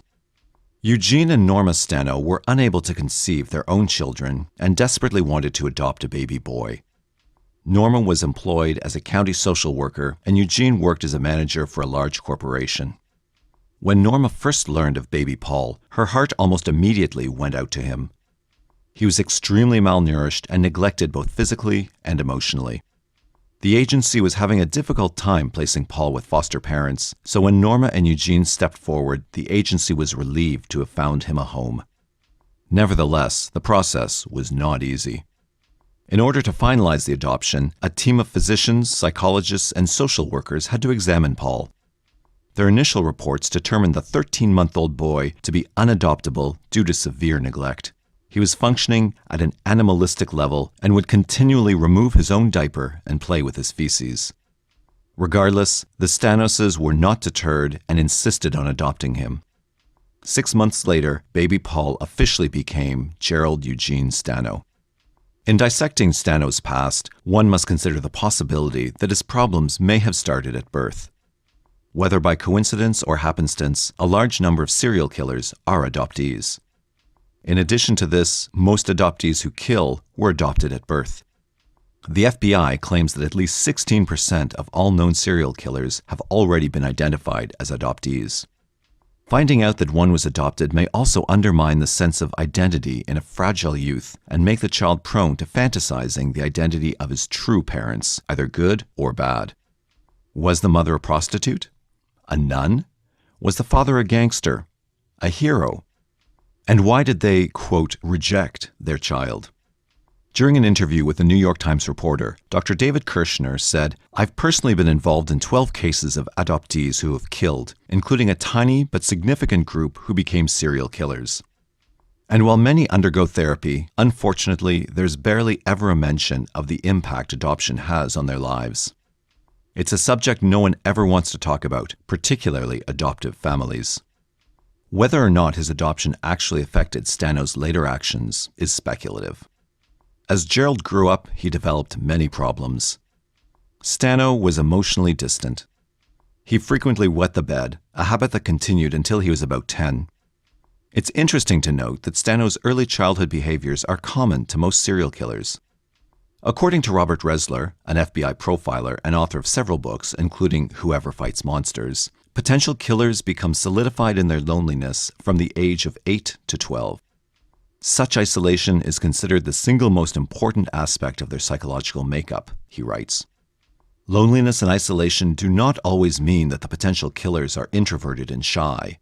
Some are, but others are gregarious with other men and are good talkers. The outward orientation of the latter masks their inner isolation. In addition, Resler also notes that of all the serial killers he's ever studied, at least 60% of them had problems wetting the bed. During his adolescence, Gerald had difficulty relating to the kids his own age and tended to hang out by himself. He quickly became a target for bullies, and teenage girls usually made him the butt of their jokes. During the late 1960s, Gerald was arrested for sounding a false fire alarm and shortly thereafter again for throwing large rocks at cars from atop a highway overpass. The Stanoses were warned that a third offense would land him in a juvenile detention center. In an attempt to set him straight, they enrolled him in a military school. Nonetheless, the problems did not stop, and Gerald began stealing money from fellow students. In 1967, the Stanoses moved to Norristown, Pennsylvania. Gerald's parents hoped that the change in environment might help curb his odd behavior. Nothing changed, and his attitude became worse. According to Eckler, Gerald began skipping school on a regular basis and continued to steal money from his family and classmates. On one occasion, he stole a large sum of money from his father's wallet and paid members of the school track team to run behind him so he would finish first. After flunking out and repeating at least 3 grades, Gerald finally received his high school diploma at age 21. Soon after graduation, Gerald moved into a motel and enrolled himself in computer school. Surprisingly, and to the delight of his parents, he graduated with flying colors and shortly thereafter began working at a local hospital. But it did not take long for him to revert back to his old ways. Just weeks after being hired, he was fired for stealing money from employees' purses. Gerald bounced from job to job for a while and eventually moved back in with his parents. During the early 1970s, Gerald moved to New Jersey and he met a young mentally challenged girl, and the two began dating. A short while later, the girl discovered she was pregnant. Her father found out and came after Gerald with a gun. He demanded that Gerald take care of it and pay for an abortion. Gerald agreed and then began drinking heavily and experimenting with drugs. His parents insisted he move to Ormond Beach, Florida with them so they could care for his elderly grandmother. Gerald reluctantly agreed. Once in Florida, Gerald bounced again from one job to the next. He was usually fired for missing days, tardiness, or theft. In 1975, Gerald again tried to get his life back on track. He stopped abusing alcohol and drugs and began dating a local hairstylist. Gerald fell in love with a pretty 22-year-old woman, and on June 21, 1975, they wed at a local church. Things seemed to be going great for Gerald, and he was even able to work at his father-in-law's service station on US 1. While Gerald easily made a complete turn away from everything that was destroying his life, it was just as easy for him to revert back to his old ways. Within months of his wedding, Gerald began drinking heavily and started to physically abuse his wife. 6 months later, the marriage was over and his wife filed for divorce. Gerald moved back in with his parents, and the following month, a Florida court granted his wife a divorce.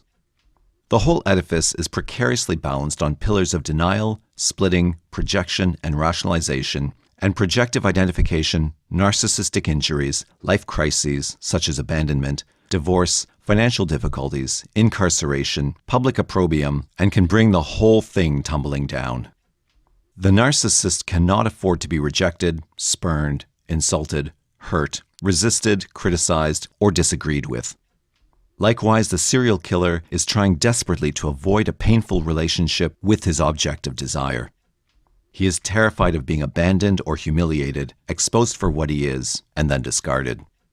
On Sunday, February 17, 1980, Detective Sergeant Paul Crow was called to a desolate area behind the Daytona Beach airport where 2 drunken college students had stumbled upon the decomposed remains of a young woman.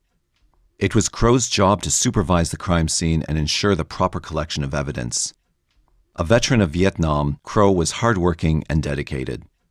He had attended the FBI's Homicide Investigation School, and his studies in criminal psychology and profiling made him an invaluable asset to the Daytona Beach Police Department. As Kroll looked over the crime scene, he noted the condition and location of the body. It was covered with branches and obviously posed. The victim was lying on her back with her arms positioned at her side and her head turned upward. The body was completely clothed, and there's no visual indication of sexual molestation. Kroll surmised that she had been dead for at least 2 weeks, and, because of the advanced state of decomposition, it was not immediately clear what had caused her death. Upon turning the young woman over, Kroll discovered several puncture wounds to the back, suggesting that her killer had become enraged and repeatedly stabbed her. The young woman was later identified as 20-year-old Mary Carol Maurer, a local college student. An autopsy revealed she suffered multiple stab wounds to the back, chest, and legs. Investigators had a brutal murder on their hands and few clues to follow. On the morning of March 25, 1980, a local prostitute walked into the Daytona Beach police station and asked to speak with an officer. Detective Jim Gadbury escorted the young woman into his office and took her statement. She said that she had been walking along Atlantic Avenue when a man in a red Gremlin with tinted windows pulled up. The two quickly agreed on a price, and she directed him to her motel room. Once there, the man refused to pay up front, and the two began to argue. The man drew a knife and sliced her right thigh open. Afterward, he berated her for prostituting herself and fled the scene. The wound was deep, and the young woman had to visit a local emergency room and get 27 stitches. She was extremely angry about the attack and made it clear that she wanted the man arrested for assault. She was adamant that she would recognize him if she saw him again, and described him as being of average height, slightly overweight. He wore glasses and had a mustache. She was also certain that she had just seen the man's car parked at a local apartment building. After taking the woman's statement, Gadbury drove to the apartment complex the woman mentioned in her statement. He was unable to spot the man's car, but less than a mile away he spotted a red 1977 Gremlin that appeared to match her description. He wrote down the car's license plate number and returned to the department. Upon his arrival back at police headquarters, Gadbury ran the Gremlin's license plate number through the computer and discovered that the vehicle was registered to Gerald Eugene Stano, a 28-year-old man from Ormond Beach. As the detective looked over the suspect's records, he noticed that the man had a long rap sheet but had never been convicted of anything. He was also a prime suspect in several other assaults on local prostitutes. Gadbury printed out a copy of the suspect's mugshot and took it to the victim. Upon viewing the photo, she positively identified the suspect as the man who had assaulted her and signed an affidavit charging him with aggravated assault and battery. Gadbury took his findings to Kroll, and the detective took an immediate interest in the case. He had been busy working on a psychological profile of Mary Carroll's killer, and Stano appeared to fit. Male, white, in his late 30s or early 40s, lives in the Daytona Beach area, drives an ordinary car, picks up hitchhikers and prostitutes, has a hot temper, hates women, cannot deal with rejection, has killed before, and will kill again. On April 1, 1980, Gadbury and Kroll brought Stano in for questioning. Before the interrogation began, Kroll fed Gadbury certain questions to which he already knew the answers. He wanted to see how Stano reacted when telling the truth and when lying. Kroll soon discovered that whenever Stano was telling the truth, he would lean forward in his chair, and when he was lying, he would lean back. After an hour of relentless questioning, Stano finally confessed to the assault on the prostitute. Then Kroll took over. Sitting directly across from Stano, he said, "Gerald, I'm Detective Sergeant Paul Kroll. I've got a problem that I think you might be able to help me with. I've got a missing girl who disappeared. I just wondered if you had seen her." Kroll then produced a photo of Mary Carol Maurer and placed it on the table. Stano studied the photo for a few minutes. "Yeah, I've seen her before," he said.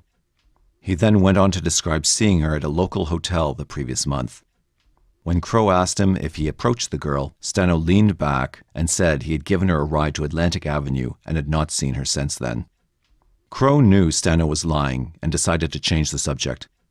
"Gerald, what are you so upset about?" he asked. Stano leaned forward and looked directly into Kroll's eyes. "Today's the day you got me day," he said. "Today's the day my parents adopted me. According to police reports, Stano began to talk about his childhood and his relationship with his parents. After a while, Kroll brought the subject back around to Mary Carol Maher. Stano changed his earlier statement about dropping her off on Atlantic Avenue and said that he drove her around for a while and eventually stopped at a local supermarket to purchase beer. She just sat in the car while you got some beers? Yeah. Are you sure you didn't try to get into her pants, Gerald? Yeah. You wanted to get a little bit, and she didn't, is that right? Yeah, goddammit. She didn't want to give it to you? No, she didn't. She could hit pretty hard, couldn't she, Gerald? You goddamn right she could. So what did you do? Did you hit her? You got pretty mad, didn't you? Goddamn right I did. I got so goddamn mad, I stabbed her as hard as I could. Tell me how you stabbed her. Well, I carried this knife under the seat, so I pulled it out and I just hit her as hard as I could. What did you do then, Gerald? I stabbed her several times in the chest. She opened the door and tried to get out, but I cut her on the leg and pulled her back in. I shut the door, she fell forward and hit her head against the dashboard and started gurgling. I stabbed her a couple more times in the back because she was messing up my car. She just went limp. So I took her— Don't tell me any more, Kroll interrupted. Let's go in the car. You'll direct, I'll drive. When they arrived at the dump area, Stano showed Kroll and Gadbury where he left the body and described how he posed it. When they drove back to the police station, Stano signed a confession to Mary Carroll's murder. As Kroll was finishing up the paperwork, Detective Larry Lewis approached him and asked whether Stano had confessed to any other crimes. Kroll said he had not, and Lewis asked him if he would question Stano about a missing person case. Tony Van Haddix, a 26-year-old prostitute, had been reported missing on February 15th, and Lewis suspected Stano might know something about it. Kroll agreed and took a photo of the girl to the investigation room and placed it in front of Stano. As soon as he looked at the photo, Stano leaned back and said he had never met her. Kroll knew he was lying, but he did not yet have enough information about the case to question him and decided to wait. In the meantime, Stano was charged with the first-degree murder of Mary Keller Maher and placed in the county jail. On April 15, 1980, a 12-year-old boy in Holly Hill, near Daytona Beach, discovered a human skull in a wooded area at the end of Primrose Lane. The boy took the skull home in a bag and showed it to his parents, who called the sheriff's office. Investigators scoured the area for days and eventually found more remains, mostly skeletonized, and some bits of clothing. Apparently, wild animals had pulled the corpse apart and scattered it. An autopsy later identified the victim as Tony Van Haddix. Her cause of death was attributed to multiple stab wounds to the head. Once Kroll learned of the victim's identity, he brought Stano back to the interrogation room and began questioning him. Stano initially denied killing the young woman, but as each hour passed, he began to break. In the end, he confessed and signed a confession to the murder of Tony Van Haddix. Kroll began to wonder how many more women Stano might have murdered and began to search through all of the unsolved cases dating back to 1975. There was 16-year-old Linda Hamilton, an out-of-town visitor, found dead on July 22, 1975, near an old Indian burial ground. The Massachusetts native was last seen walking down Atlantic Avenue. In January 1976, the body of 24-year-old Nancy Hurd was found near Bullow Creek Road, just north of Ormond Beach. Her body was posed and covered with tree branches. The young woman was last seen hitchhiking on Atlantic Avenue. Ramona Neal, a beautiful 18-year-old woman from Georgia, was found in Tomoka State Park in May 1976. Her body had also been concealed with branches. Many serial killers will roam hundreds of miles to find a victim, and Kroll began to wonder just how many counties Stano might have traveled through in search of his prey. After going through all of the local files, he started to look into nearby counties. In Bradford, some 100 miles west of Daytona, the body of a young woman was discovered in a swampy area. She was last seen in Daytona Beach, near Atlantic Avenue. The crime scene was similar to the others, including the now all too familiar branches used to conceal the body. In the small town of Titusville, 50 miles south of Brevard County, another young woman was discovered. She was last seen hitchhiking along Atlantic Avenue in Daytona Beach. She was found posed and covered in brush. In looking through Stano's past, Kroll learned that Stano had lived in various parts of Florida since the early 1970s and briefly in New Jersey. Kroll contacted the police department in Stuart, Florida, and learned that they had several unsolved murders of young women in that area during the mid-70s. Kroll then contacted officials in New Jersey and learned of at least 2 similar murders that took place in the early 70s. All of the victims were young women, posed, and covered with tree branches. Detective Kroll knew it was not going to be easy to get Stano to admit to another murder, let alone a dozen or so more. Stano realized the walls were closing in and decided that he would have to arrange a plea bargain in order to save his own skin. Prosecutors had the confessions, but they did not want to risk a long court battle and agreed that if Stano pleaded guilty to the murders of Mary Keller Maher, Tony Van Haddix, and Nancy Hurd, and that his confessions in the other cases would be read into the court record, he would receive 3 consecutive life sentences, each carrying a mandatory minimum of 25 years behind bars. Stano agreed, and on September 2, 1981, Judge S. James Foxman accepted the plea bargain and imposed the 3 life sentences. "Mr. Stano," said Judge Foxman, "the information before me, these 3 cases, led me to believe that the death sentence may very well have been appropriate in any of those 3 cases, perhaps all of them. I reluctantly agreed not to sentence you to death to eliminate the possibility of the death penalty." Gerald was taken to the county jail and later that week transported to the Florida State Prison. He enjoyed bragging about his crimes and reveled in all of the publicity that he got while in the county jail. In state prison, however, no one seemed to care about him. This agitated Gerald, and he decided to contact Kroll and finish clearing the books, even if it meant he could wind up paying with his life.